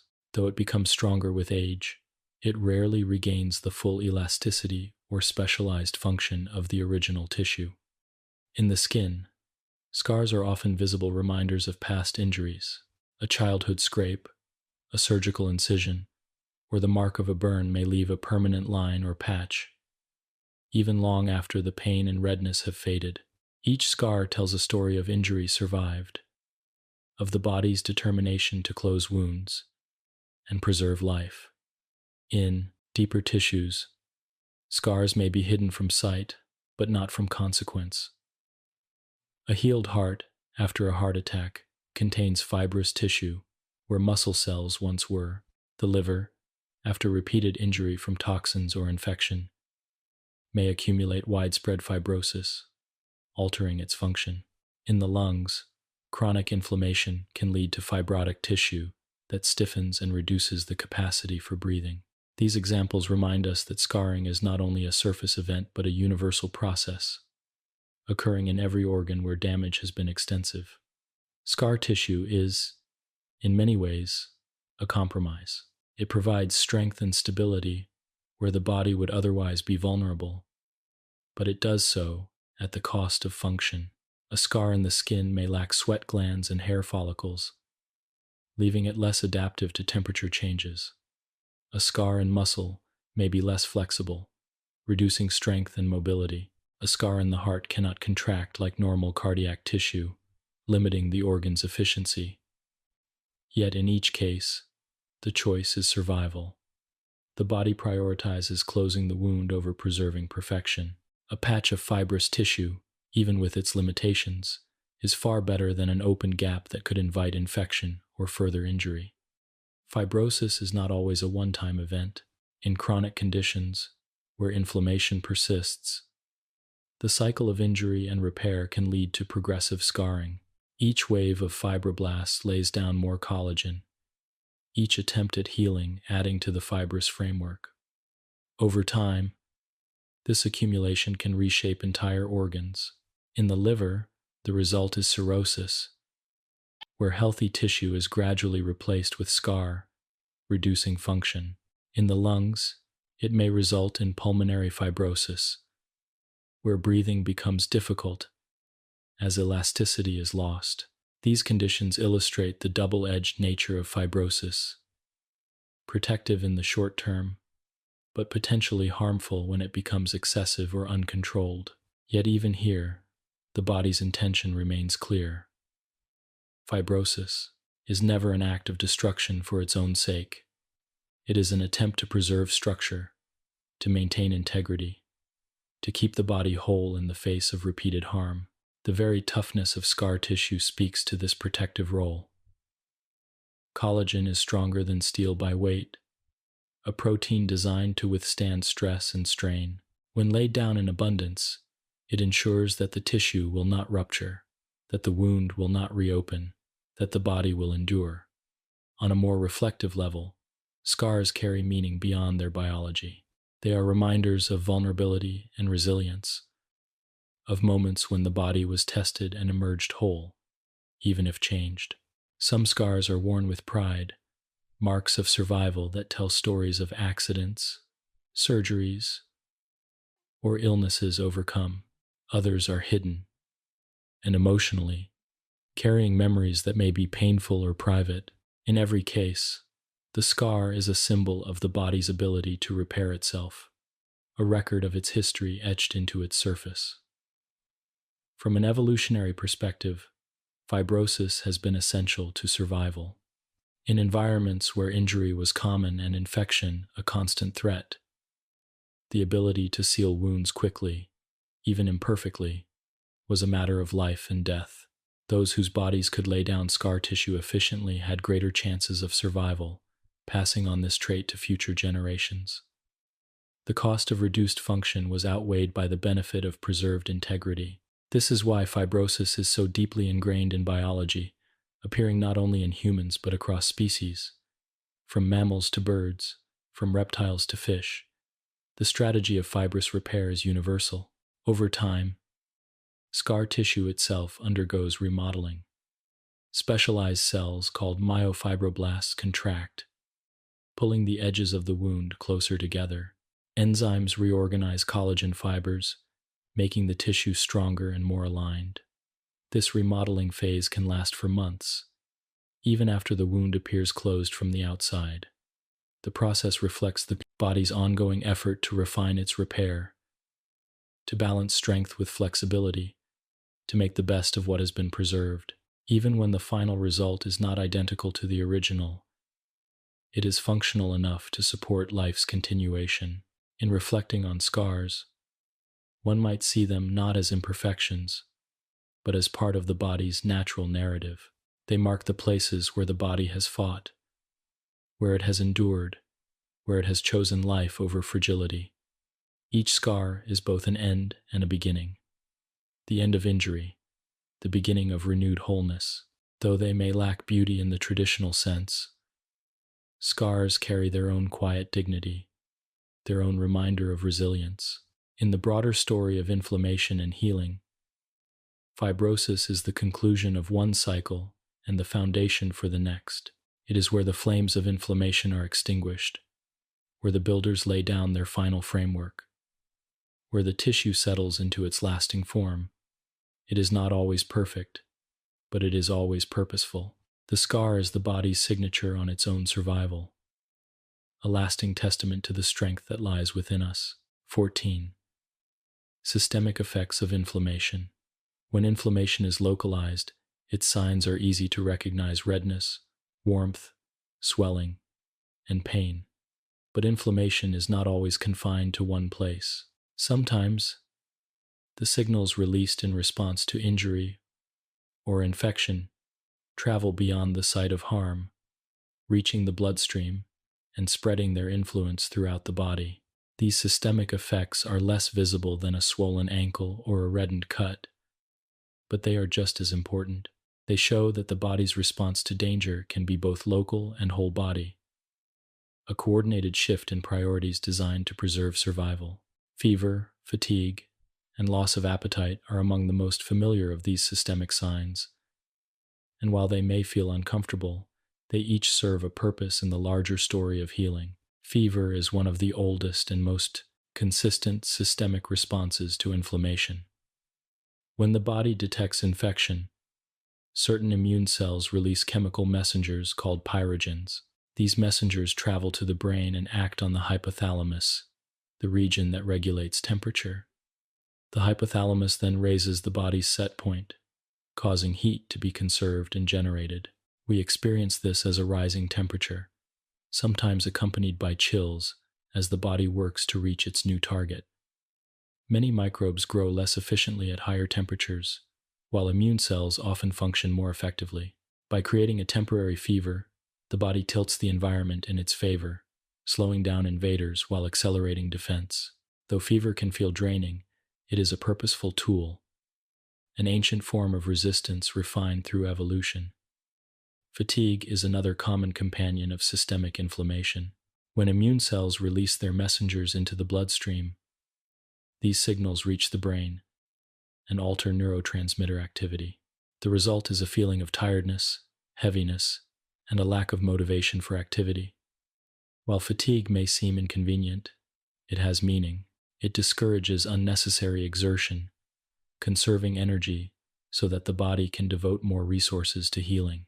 In a sense, fatigue is the body's way of insisting on rest, ensuring that the quiet internal work of defense and repair is not interrupted by outward demands. Animals in the wild show this same behavior when ill, retreating to rest until their strength returns. It is a universal strategy. Conserve energy now to survive later. Loss of appetite is another systemic effect often linked with inflammation. The same chemical messengers that induce fever and fatigue also act on the brain centers that regulate hunger. During illness, food may lose its appeal, and eating may feel like a burden. Once again, this is not without purpose. Digestion requires energy, and by reducing appetite, the body conserves energy for immune defense. In some cases, reducing food intake also limits resources that pathogens might exploit. While long-term appetite loss can be harmful, the short-term decrease during illness reflects a deliberate rebalancing of priorities. The body is saying, in essence, not now. First we heal, then we eat. These systemic responses, though varied, share a common thread. They shift the body's focus from daily activity to survival. They redirect energy and resources toward the immune system, reducing competing demands and creating an internal environment more hostile to pathogens. This reallocation reflects the wisdom of the body, a wisdom that prioritizes the essential over the habitual. Though fever, fatigue, and appetite loss may feel unpleasant, they are signs that the body is actively working on our behalf, marshaling its forces to protect life. The systemic nature of inflammation also explains why illnesses often feel as though they affect the entire body, even when the source is localized. A simple throat infection may lead not only to a sore throat but also to tiredness, warmth, and lack of hunger. A minor flu may leave every muscle aching, even though the virus is concentrated in the respiratory tract. This is the effect of inflammatory messengers traveling through the bloodstream, touching multiple systems and creating a coordinated response. What feels like whole-body illness is, in truth, whole-body defense. There is also a more subtle systemic effect of inflammation: changes in mood and cognition.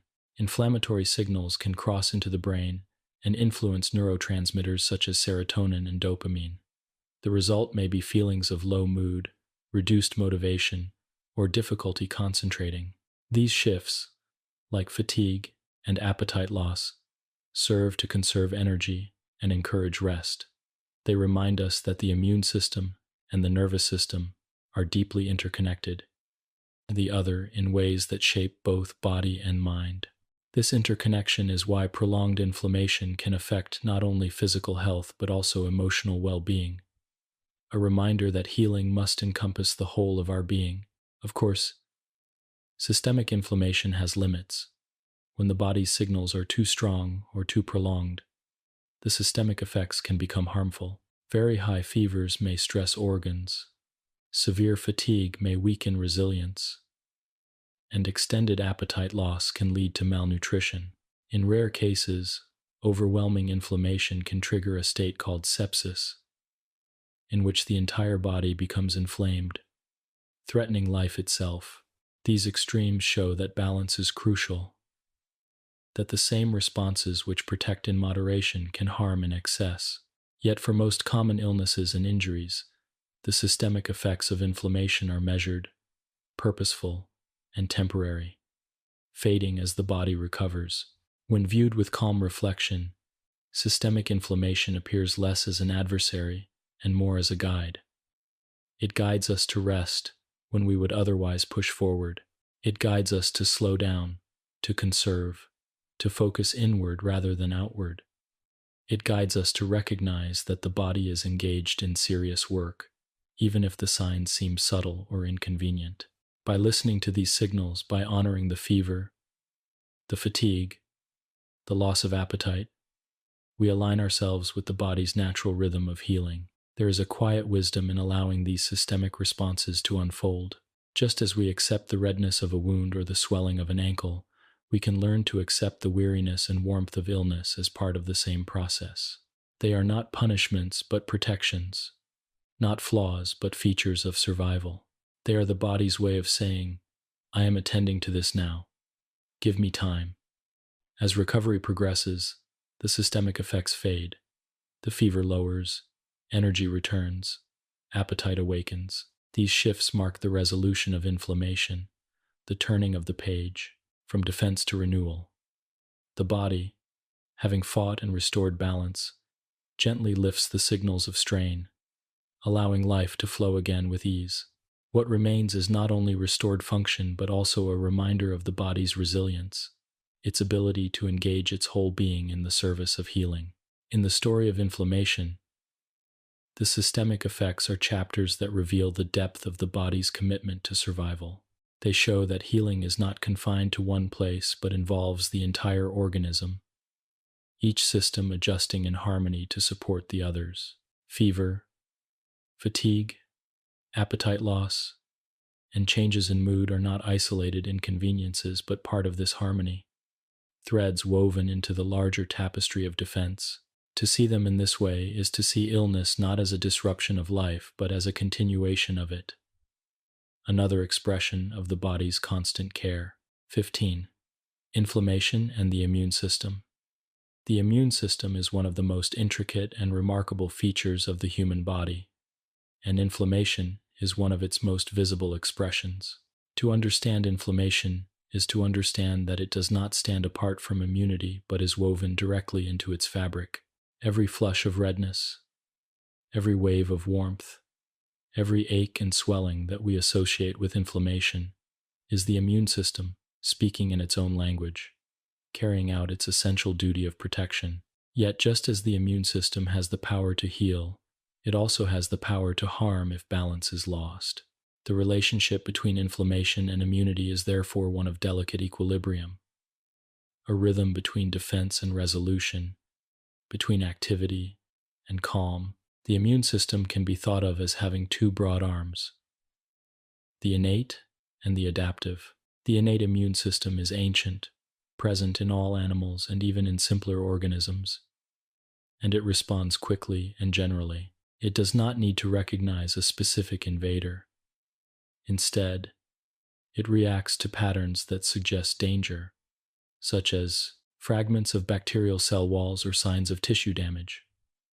Inflammation is largely a function of this innate response. The redness, swelling, and pain that arise so quickly after injury or infection are orchestrated by innate immune cells, releasing their signals, opening blood vessels, and summoning reinforcements. This arm of the immune system is blunt but effective, buying time and space for the slower but more precise adaptive response. The adaptive immune system, by contrast, is specialized and remembers past encounters. Its key players are lymphocytes, T cells, and B cells that recognize specific antigens, the unique molecular signatures of pathogens.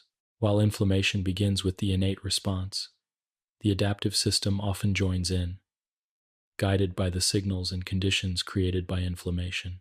T cells may amplify the inflammatory process by releasing their own cytokines, while B cells generate antibodies that bind to invaders and mark them for destruction. Thus, inflammation acts as a bridge between the two arms of immunity, a stage upon which both ancient defenses and refined memories play their roles. The immune system relies on inflammation not only to fight but also to direct. The chemical messengers released during inflammation tell immune cells where to go, what to do, and how long to remain active. Without these signals, the immune system would lack coordination, its cells wandering aimlessly rather than concentrating at sites of need. Inflammation focuses the immune response like a lens, ensuring that resources are used efficiently and that danger is contained. It is through inflammation that immunity finds both its urgency and its direction. Yet this urgency comes at a cost. The same molecules that kill microbes can also damage healthy tissue. The same enzymes that break down bacterial walls can irritate or weaken the body's own cells. The same reactive molecules that destroy invaders can create oxidative stress if left unchecked. This duality is the heart of the relationship between inflammation and immunity. What protects in moderation can harm in excess. The body therefore requires not only mechanisms to activate inflammation, but also mechanisms to shut it down once the work is done. Resolution is as much a part of immunity as activation. When the danger has been neutralized, immune cells release anti-inflammatory mediators, such as lipoxins and resolvins, that call for calm. These molecules instruct white blood cells to retreat, signal blood vessels to return to normal, and encourage tissue repair to proceed. Macrophages, which once led the charge in clearing debris and releasing pro-inflammatory signals, now shift into a reparative mode, releasing factors that promote healing rather than destruction. This transition is essential. Without it, inflammation would persist endlessly, and the immune system's protective work would become a source of harm. The balance between defense and resolution can be likened to the rhythm of breathing. Just as inhalation brings in oxygen and exhalation restores calm, activation of inflammation brings protection, while resolution restores peace. One without the other would be unsustainable. A body that could not mount inflammation would be defenseless, vulnerable to every microbe and injury. A body that could not resolve inflammation would be overwhelmed, consumed by its own defenses. Health depends on the ability to move fluidly between these states, to respond when needed, and to quiet the response when it is no longer required. Autoimmune diseases illustrate what happens when this balance falters. In conditions such as rheumatoid arthritis or lupus, the immune system mistakenly identifies the body's own tissues as foreign. Inflammation is activated again and again, not because of an external invader, but because the immune system itself has become confused. The very processes that were designed to defend now create damage, leading to chronic pain, swelling, and loss of function. In these cases, inflammation is not serving the body, but misdirecting its efforts, a reminder that even the most finely tuned system can falter. At the other extreme, when the immune system is too weak, inflammation may be insufficient to protect. In individuals with compromised immunity, infections can progress unchecked. Wounds may heal slowly, and the protective signs of inflammation may be muted or absent. Here, the danger lies not in excess but in deficiency, showing once again that the true goal of immunity is not one extreme or the other, but balance. The interconnectedness of inflammation and immunity also extends to the way the body remembers. When a pathogen is encountered and defeated, the adaptive immune system stores the memory of that encounter. The next time the same invader appears, the response is faster, stronger, and more effective. Inflammation helps create the conditions for this memory, stimulating the activation and training of lymphocytes. Vaccines take advantage of this principle, using harmless pieces of a pathogen to trigger inflammation and train the immune system without causing illness. Here, inflammation is not only defense but also teacher, guiding the immune system to prepare for future threats. It is humbling to realize that every ache, every fever, every moment of redness or swelling is not random discomfort, but part of this profound system. These sensations are the visible edge of a vast invisible network, the immune system in dialogue with itself, balancing attack and retreat, harm and healing. To experience inflammation is to witness the immune system in action, doing the work it was shaped to do across the long history of life. In reflecting on inflammation and the immune system, one is reminded of the wisdom in cycles. Defense cannot exist without resolution, and resolution cannot exist without defense. The immune system, through inflammation, embodies this truth. It is always searching for equilibrium, always adjusting, always striving to protect without overwhelming, to fight without destroying, to heal without leaving the body vulnerable. In this balance lies the essence of health, a rhythm as ancient as life itself, and one that continues quietly in every moment we live. 16. The resolution phase. After the drama of inflammation has unfolded, after blood vessels have widened, immune cells have surged into tissue, and the signs of redness, swelling, and pain have taken their course, there comes a quieter, equally important chapter, the resolution phase. This stage is often overlooked, yet without it, healing could never be completed. Resolution is the body's way of restoring peace, of bringing an end to the storm of defense, and of ensuring that tissues can return to their normal rhythm. It is not simply the absence of inflammation, but an active, carefully guided process in which the body signals to its cells that the work of defense is over, and the work of renewal must begin. From the very beginning of inflammation, the body is already preparing for resolution. Just as there are molecules that amplify and sustain inflammation, there are others designed to bring it to a close. These molecules, called pro-resolving mediators, resolvins, protectins, and mersins, they are derived from fatty acids within cell membranes and are released once the peak of inflammation has been reached. Their message is gentle but firm. Immune cells should retreat, blood vessels should constrict to their normal state, and tissue repair should take precedence over further defense. The release of these mediators ensures that inflammation does not continue endlessly, and that the body can shift gracefully from battle to balance. One of the most important tasks during resolution is the removal of immune cells that are no longer needed. Neutrophils, those early defenders that arrived swiftly at the site of injury, have short lifespans and eventually die after fulfilling their purpose. If they were to remain, their contents could spill into the tissue and cause harm. To prevent this, macrophages step in once more. These versatile cells engulf the dead neutrophils in a process known as efferocytosis, clearing away the remnants of defense and preventing unnecessary damage. In doing so, macrophages also release anti-inflammatory signals, further reinforcing the shift toward calm.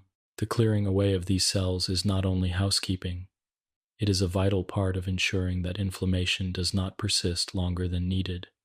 As resolution progresses, the swollen tissue begins to soften.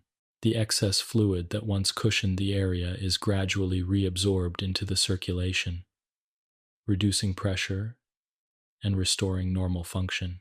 Blood vessels, which had dilated to allow the influx of immune cells, constrict back to their steady state, reducing the warmth and redness. Pain diminishes as nerves are no longer compressed or bathed in irritating chemical mediators. The signs of inflammation fade, not abruptly but gently, like the quiet retreat of waves after a storm. What remains is a tissue that is ready to focus entirely on repair and renewal. The resolution phase also involves active remodeling of the tissue. Fibroblasts, which had been laying down collagen to provide a scaffold, now refine their work, removing excess material and aligning fibers for strength. New blood vessels that grew into the tissue to supply oxygen and nutrients may regress if they are no longer needed, streamlining the network back to its usual state. Cells that were damaged but not destroyed may recover, repairing their internal machinery and rejoining the community of functioning tissue. In this way, resolution is not simply about ending inflammation, but about ensuring that the environment is optimal for rebuilding. It is important to recognize that resolution is not guaranteed. If the signals that call for calm are absent or ignored, inflammation can linger, becoming chronic. In such cases, macrophages may continue to release pro-inflammatory molecules, fibroblasts may deposit excessive collagen, and tissue may remain in a state of disruption. This is why resolution is considered an active process rather than a passive one. The body must deliberately switch from a mode of attack to a mode of peace. And this switch requires careful coordination, the presence of pro-resolving mediators, the removal of dead cells, and the rebalancing of immune signals are all essential steps in this transition. From an evolutionary perspective, the development of a resolution phase was crucial. Early organisms that could mount inflammation but not resolve it would have suffered from constant damage, their own defenses overwhelming them. Those that could bring inflammation to a timely close had better survival, conserving energy and preserving function. This evolutionary wisdom is still present in us today, guiding the cycles of defense and peace that protect us daily. Resolution also has a profound impact on how we feel. As inflammation subsides, the return of normal function brings relief. Pain diminishes, movement becomes easier, energy begins to return, appetite awakens, signaling that the body no longer needs to conserve energy so strictly for defense. Even mood often improves, reflecting the reduction of inflammatory signals that had influenced the brain. These changes are not merely psychological but deeply physiological, the body's way of marking the end of a difficult passage and the beginning of recovery. In the broader sense, resolution can be seen as a metaphor for balance in life. Just as the body cannot remain inflamed indefinitely without harm, so too the mind and spirit require cycles of tension and release, of challenge and rest. The body's insistence on resolution reminds us of the necessity of closure, of the importance of not only facing struggles but also moving beyond them. It teaches that healing is not only about fighting but also about knowing when to be still, when to let calm return. If we reflect on this phase with gentleness, resolution appears as the body's wisdom at its most elegant. It does not fight endlessly, nor does it ignore harm. It responds when needed, and then it recedes, making space for renewal. In this way, the resolution phase is not simply the end of inflammation, but its true purpose. The redness, swelling, and pain are temporary messengers, but the restoration of balance is the lasting message. Every time we recover from an illness or injury, we are experiencing the power of resolution. The fever that breaks, the swelling that diminishes, the soreness that fades, all of these are signs that the body has shifted back to peace. What remains is repaired tissue, restored function, and the quiet memory of a process completed. Resolution is the final chapter of inflammation, the moment when the story of defense gives way to the story of healing. And it is in this moment that the true resilience of the body is revealed. 17. The dangers of long-term inflammation. Inflammation, in its essence, is a guardian. When balanced, it is a remarkable ally, allowing us to survive injuries and infections that would otherwise overwhelm us. Yet, when inflammation lingers, when the sharp flame of acute defense becomes the slow burn of chronic unrest, the very process that was designed to protect can become a source of harm. Long-term inflammation is subtle, often silent at first, but over months and years it can reshape tissues, burden organs, and contribute to diseases that slowly erode health. Understanding these dangers reveals not only the power of inflammation but also the importance of its resolution. Unlike acute inflammation, which announces itself with redness, heat, swelling, long-term inflammation may whisper rather than shout, fatigue, stiffness, or minor discomfort. Sometimes it produces no outward symptoms at all, quietly persisting beneath the surface. Yet within the body, immune cells continue to release their mediators, cytokines, enzymes, and reactive molecules that in small, temporary bursts are useful, but in constant presence become damaging. Collagen may be deposited excessively, leading to scarring. Delicate tissues may be eroded by persistent irritation. Blood vessels may stiffen, nerves may lose sensitivity, and organs may slowly lose their function.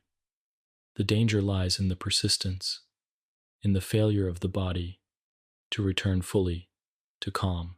One of the clearest examples of long-term inflammation's harm is found in the joints, in conditions such as rheumatoid arthritis. Here, the immune system mistakenly identifies the lining of the joints as foreign. White blood cells infiltrate the tissue, releasing inflammatory signals that summon more cells, prolonging the cycle. Over time, cartilage is worn away, bone is eroded, and the joint becomes deformed. Pain and stiffness follow, not as temporary messengers but as constant companions. The inflammation that was meant to protect has become self-sustaining, harming the very structures it sought to defend. Another example lies in the cardiovascular system. Low-grade chronic inflammation plays a role in the development of atherosclerosis, the gradual buildup of plaques within arteries. Immune cells responding to subtle irritants, such as oxidized cholesterol, become lodged in vessel walls. There they release signals that attract more cells, forming fatty streaks that evolve into hardened plaques. Over time, these plaques narrow the arteries, restricting blood flow, and in some cases rupturing to cause heart attacks or strokes. The process unfolds quietly over decades, but its roots lie in the persistence of inflammation that never fully resolves. The digestive system, too, can be shaped by chronic inflammation. Inflammatory bowel diseases, such as Crohn's disease and ulcerative colitis, are marked by cycles of immune activity that do not end. The lining of the gut becomes damaged by waves of inflammatory cells, leading to pain, diarrhea, and impaired absorption of nutrients. The tissue attempts to repair itself, but constant attacks prevent full healing, and scar tissue may form, narrowing the passages of the intestines. In this way, chronic inflammation transforms a system meant to nourish and protect into one that struggles with disruption. Even the nervous system is not immune. Research has shown that prolonged inflammation can affect the brain, contributing to conditions such as Alzheimer's disease and other neurodegenerative disorders. Immune cells in the brain, called microglia, can remain active for years, releasing inflammatory molecules that, over time, damage neurons. The result is gradual loss of memory and function, a process that once again reflects inflammation's double-edged nature. What begins as vigilance becomes, in excess, erosion. On a systemic level, chronic inflammation is also linked with metabolic conditions, such as type 2 diabetes. Persistent low-grade inflammation in fat tissue interferes with insulin signaling, making it harder for cells to absorb glucose. This contributes to rising blood sugar levels and the complications that follow. In obesity, enlarged fat cells release inflammatory mediators, creating a cycle in which excess weight fuels inflammation and inflammation fuels disease. This quiet interplay between metabolism and immunity is one of the most striking examples of how deeply inflammation shapes long-term health. What is striking about long-term inflammation is that it is often sustained not only by disease but also by daily patterns of living. Diets high in processed foods, sugars, and unhealthy fats can encourage ongoing inflammation, as can chronic stress, sleep deprivation, and lack of physical activity. These factors do not cause inflammation in the sharp, obvious way of a cut or infection, but they create a low-grade, persistent background hum that the body treats as disruption. Over years, this hum becomes a quiet storm, slowly shaping health outcomes in ways that may not be noticed until much later in life. Despite its dangers, it is important to remember that long-term inflammation is not a deliberate enemy. It is not a force of malice within the body, but rather a process gone astray, an alarm that was never silenced. The immune system continues to act because it believes there is danger, because it has not received the signals of resolution it needs. The harm comes not from intent but from persistence. Recognizing this allows us to view chronic inflammation with compassion rather than fear, as a process in need of balance rather than as a foe to be vanquished. Medical science continues to explore ways to restore that balance. Anti-inflammatory medicines can help, but so can gentler approaches, adequate rest, nourishing food, regular movement, and mindful management of stress. Each of these supports the body's ability to resolve inflammation naturally, to complete the cycle it was meant to complete. They remind us that health is not only about fighting illness, but also about nurturing the conditions for balance, giving the body the space it needs to move from defense to peace. The dangers of long-term inflammation lie not only in the diseases it fosters, but also in the way it quietly diminishes vitality.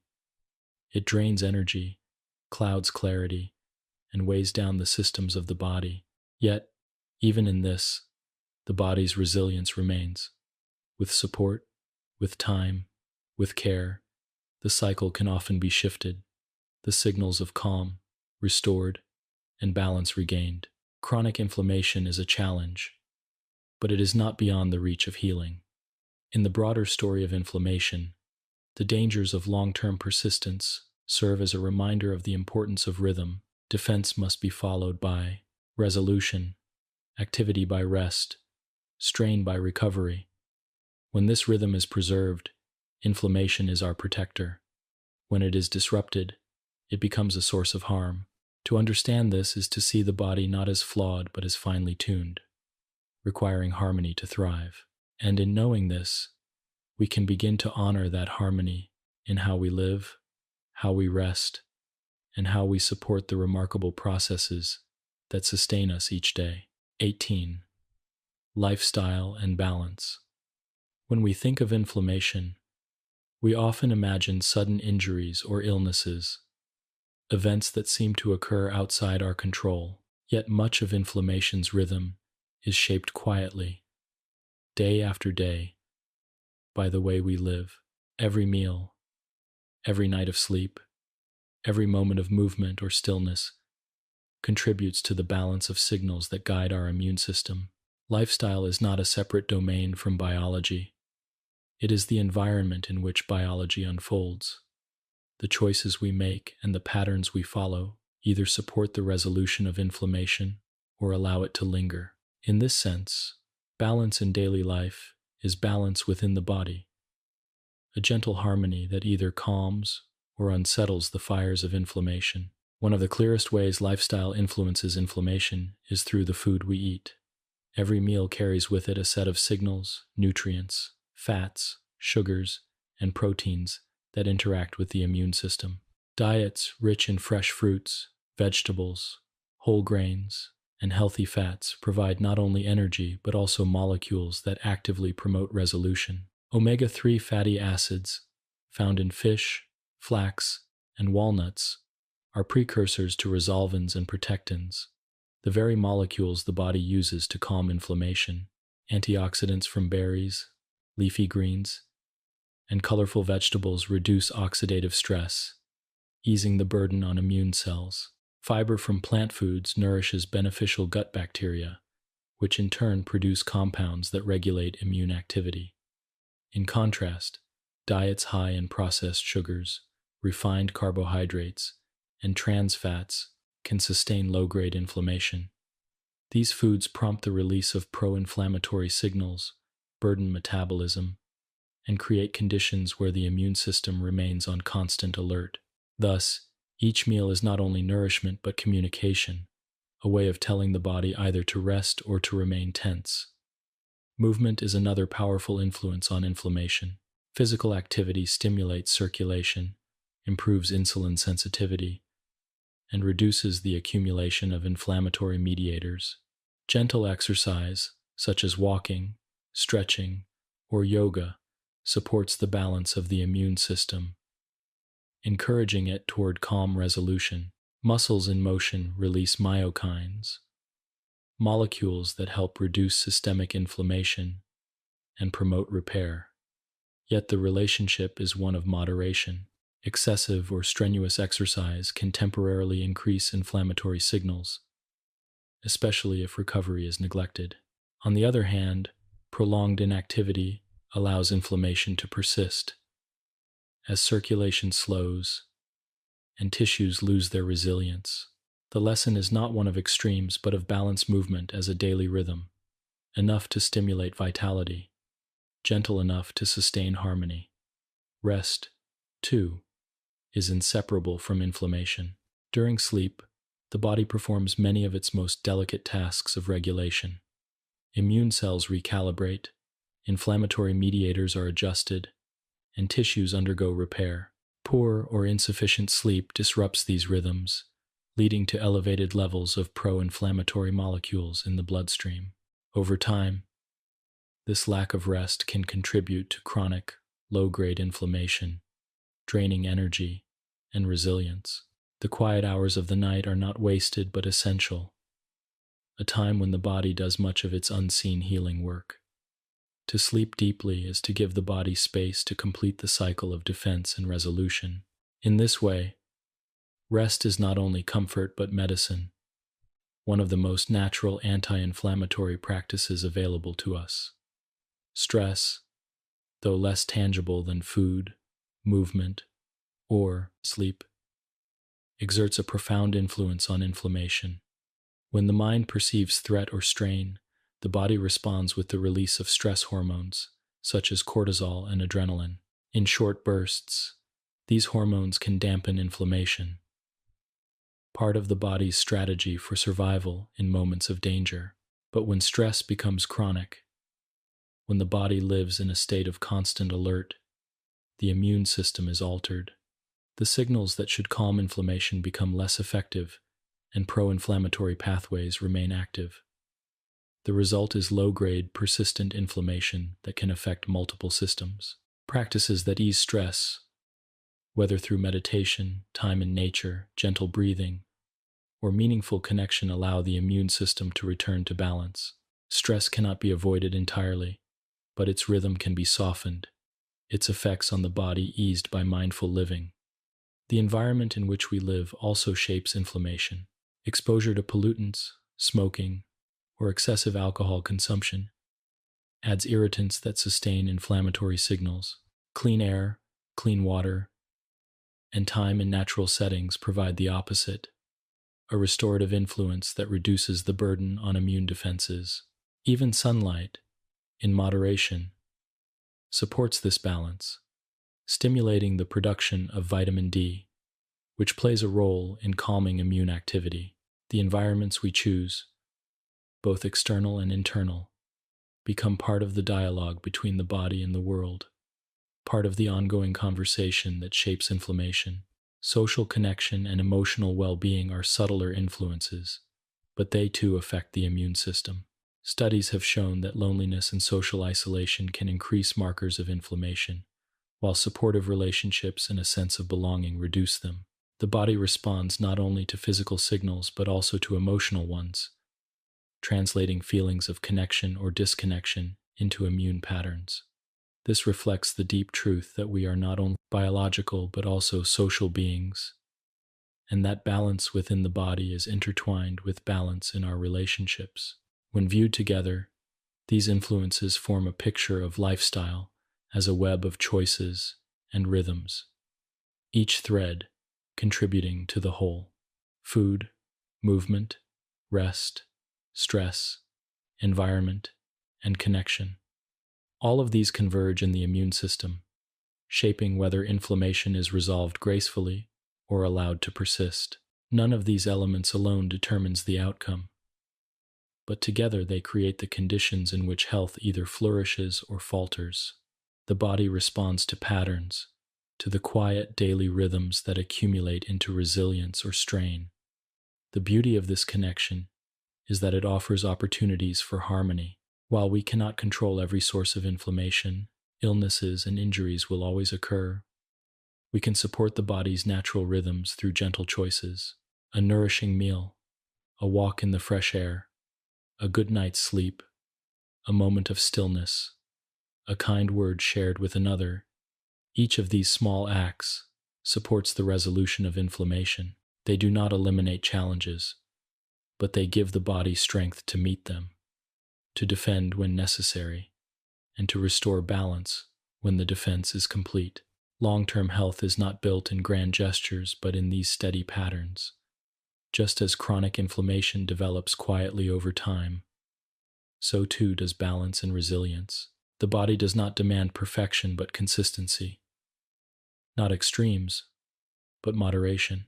The lesson of lifestyle and inflammation is that harmony is achievable, not through control but through alignment, through living in ways that echo the body's own rhythms of tension and release, of defense and calm. As we reflect on this, lifestyle appears less as a set of rules and more as a partnership with the body. The foods we eat, the way we move, the rest we take, the way we manage stress, all of these are ways of listening to the body's needs and responding with care. In this partnership, inflammation becomes not a burden but a teacher, reminding us of the importance of balance, of rhythm, of living gently in a way that supports the quiet strength already within us. 19. The wisdom of the body. When we pause to reflect on inflammation, with all of its redness, swelling, warmth, and pain, it is easy to think of it only as discomfort. Yet beneath the surface lies something much greater, a story of survival written into every cell. Inflammation is not a mistake, nor is it an accident of biology. It is an ancient survival mechanism, a carefully preserved inheritance passed down through the long chain of life. To understand inflammation is to recognize the wisdom of the body, the deep intelligence that guides it through challenges, often without our awareness. From the earliest beginnings of multicellular life, there was a need for defense. Cells that could recognize danger, communicate with their neighbors, and mount a coordinated response had better chances of survival. This basic blueprint evolved into the immune systems we see today, systems that rely on inflammation as their first line of organized defense. Even in simple organisms, we can see the echoes of this process: signals that summon cells, barriers that are reinforced, damaged parts that are removed to protect the whole. The fact that inflammation exists in such a wide variety of species tells us that it is not random but essential, a mechanism so effective that it has been preserved through millions of years. The wisdom of the body is revealed in how inflammation balances urgency with care. When danger is detected, the response is immediate and decisive. Blood vessels widen, white blood cells surge, chemical messengers spread through the tissue. This rapid action is what allows the body to contain harm before it grows. And yet, even in the heat of defense, the body is already planning for the end of the process, releasing signals that will later call for calm and repair. This foresight shows that inflammation is not a blind reaction, but a guided cycle, one that knows when to rise and when to fall. It is a wisdom not of thought but of biology, woven into the fabric of life itself. Part of this wisdom lies in the cooperation between cells. No single cell can carry out inflammation on its own. Mast cells, neutrophils, macrophages, lymphocytes, fibroblasts, and endothelial cells all take their turn, each contributing a piece to the whole. Some arrive quickly to fight, others linger to rebuild, and still others step in at the end to restore peace. The seamless way these cells coordinate, each responding to the signals of the others, speaks of an intelligence that is communal rather than individual. The body is not a collection of parts but a society, and inflammation is one of the clearest expressions of how this society acts together for survival. The signs we notice, pain, redness, swelling, and heat, are simply the surface reflections of this deeper process. They are the body's way of letting us know that care is underway. Pain keeps us from using what is injured.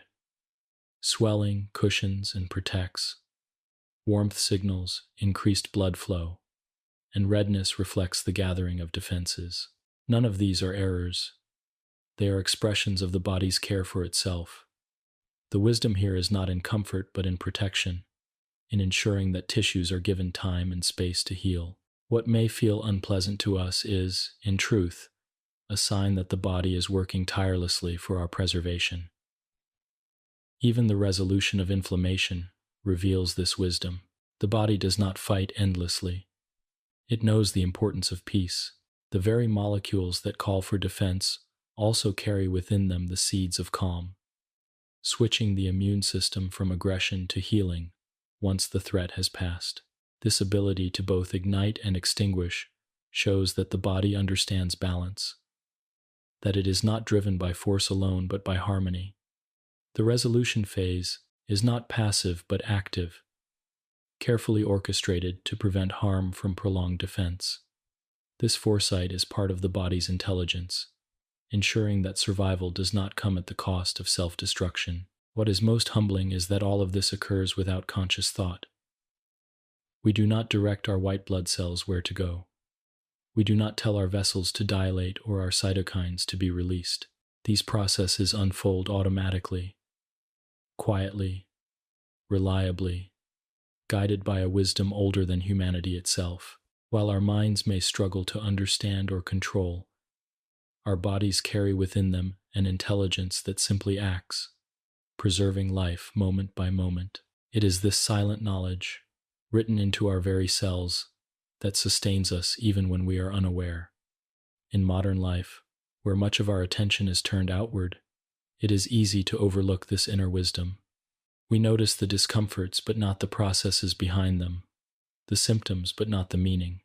Yet when we slow down and reflect, inflammation becomes a reminder of how deeply the body cares for itself. It is a sign that we are not fragile machines but resilient organisms, equipped with systems that adapt, protect, and restore. To recognize this is to cultivate a deeper respect for our own biology, to see the body not as flawed but as profoundly capable. This wisdom also carries lessons for us beyond biology. Just as the body balances defense with resolution, so too must we balance effort with rest, activity with stillness, challenge with recovery. The rhythms of inflammation mirror the rhythms of life, times of intensity followed by times of calm. When we align with these rhythms, we find health not only in the body but in the mind and spirit as well. Inflammation reminds us that survival is not about constant struggle but about cycles of action and restoration, cycles that sustain life over the long journey, in scars, in recovered strength, in tissues that return to function. We can see the lasting marks of this wisdom. Each healed wound is proof of the body's resilience, of its ability to not only endure harm but to transform it into recovery.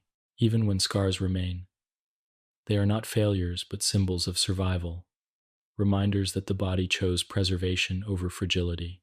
Every mark, every moment of healing, is a testament to the intelligence of life itself. In the end, the wisdom of the body is quiet but profound. It is present in every moment, in every cell, in every breath and heartbeat. Inflammation is one of its clearest voices, rising when needed, receding when the work is done, always serving the larger purpose of survival. To understand it is to see that our bodies are not separate from wisdom, but expressions of it, carrying within them the knowledge of countless generations. Inflammation may bring discomfort, but beneath that discomfort lies care, resilience, and the ancient intelligence of life itself. 20. A soft closing reflection. As the long story of inflammation and healing draws to a close, we can step back and view it not as a collection of details, but as a flowing cycle, a rhythm that begins with alarm and ends with renewal. From the sudden spark of acute inflammation to the slow burn of chronic processes, from the redness of a small cut to the hidden scarring of deeper tissues, every stage speaks of the body's unceasing effort to preserve itself. It is a story written in silence, unfolding in every moment of our lives, whether we notice it or not. And as we reflect gently on this story, we begin to see inflammation not only as biology, but also as a reminder of resilience, of balance, and of the quiet wisdom within us. At the beginning, we saw inflammation as defense, a sudden rising of the body's forces to meet danger. Blood vessels widened, cells surged, and pain signaled the need for rest. These were the first signs of survival, the immediate actions that allowed us to contain harm before it spread. The redness and swelling that seemed inconvenient were, in truth, the marks of protection, visible evidence that the body had recognized danger and was answering with care. This first stage of the cycle showed us urgency, the power of rapid response.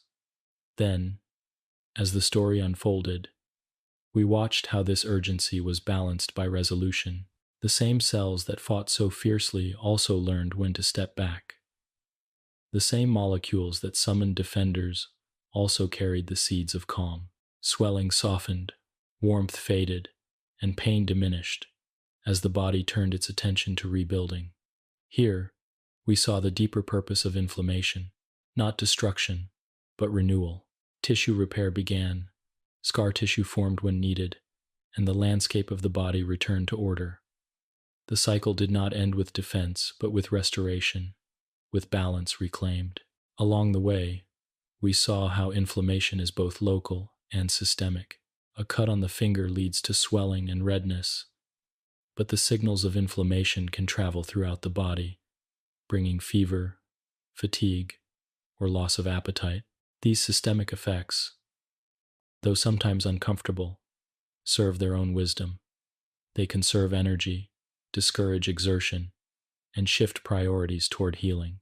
The body becomes a whole in defense, every system lending itself to the work of survival.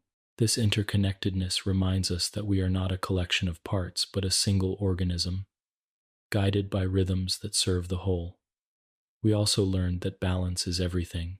Acute inflammation, swift and brief, is a guardian. Chronic inflammation, lingering and unresolved, is a danger. The same process that saves us in the short term can burden us in the long term if it does not come to a natural end. Here, the lesson is rhythm. Defense must give way to peace. Tension must give way to release. The dangers of long-term inflammation remind us of the importance of closure, of the need for cycles to complete themselves. Without resolution, the very forces that preserve life can also diminish it. In lifestyle, we discovered another layer of the story. Food, movement, rest, stress, and connection all shape the rhythms of inflammation. A meal rich in nourishing foods can support resolution, while a diet of processed ingredients can sustain low-grade inflammation. Gentle movement soothes the immune system, while stillness or strain can upset its balance. Rest allows the body to complete its unseen work, while lack of sleep prolongs unrest. Stress can keep the immune system on high alert, while peace and connection invite calm. Each choice, each rhythm of daily life becomes part of the story, either guiding inflammation toward resolution or allowing it to persist. Here, The wisdom is not only within the body but also in how we live, how we align with the natural rhythms of biology. Beyond biology, we saw in inflammation a reflection of deeper truths. Just as the body must balance defense with calm, so too must we balance effort with rest in our lives. Just as inflammation must resolve, so too must we find closure to challenges, letting go when the time for struggle has passed. The story of inflammation is not only about cells and molecules. It is about cycles of tension and release that echo through every part of life. In its rhythm, we see a mirror of our own need for harmony, for the balance that sustains us through time. What remains at the end of this journey is not only knowledge, but also perspective. The redness of a wound, the ache of an injury, the fatigue of illness. These are not flaws, but signs of care, of resilience, of the body's constant attention to our survival. Even scars, those lasting marks of healing, remind us that the body will always choose preservation, even if it must sacrifice perfection. Every healed wound, every moment of restored function, is a testament to the quiet strength within us. And so, as we bring this reflection to a close, we can hold on to the thought that inflammation, though often seen as discomfort, is in truth one of life's greatest guardians. It is ancient, it is wise, and it is always with us, rising when needed, receding when the work is done. Its purpose is never harm, but always survival, always healing, always balance. Inflammation and healing together form a cycle, a rhythm of protection and renewal that sustains us in every moment of life. As we rest with this thought, the story of inflammation becomes gentle. It is not an enemy but a companion, not a burden but a teacher. It reminds us of our resilience, of the body's wisdom, of the cycles of life that carry us through harm into healing. To feel its signs is to feel the body's care. To experience its presence is to witness the quiet miracle of survival. And as each cycle of inflammation resolves, we are reminded again and again that within us lies a profound intelligence, a wisdom as old as life itself, always watching, always tending, always guiding us back to balance.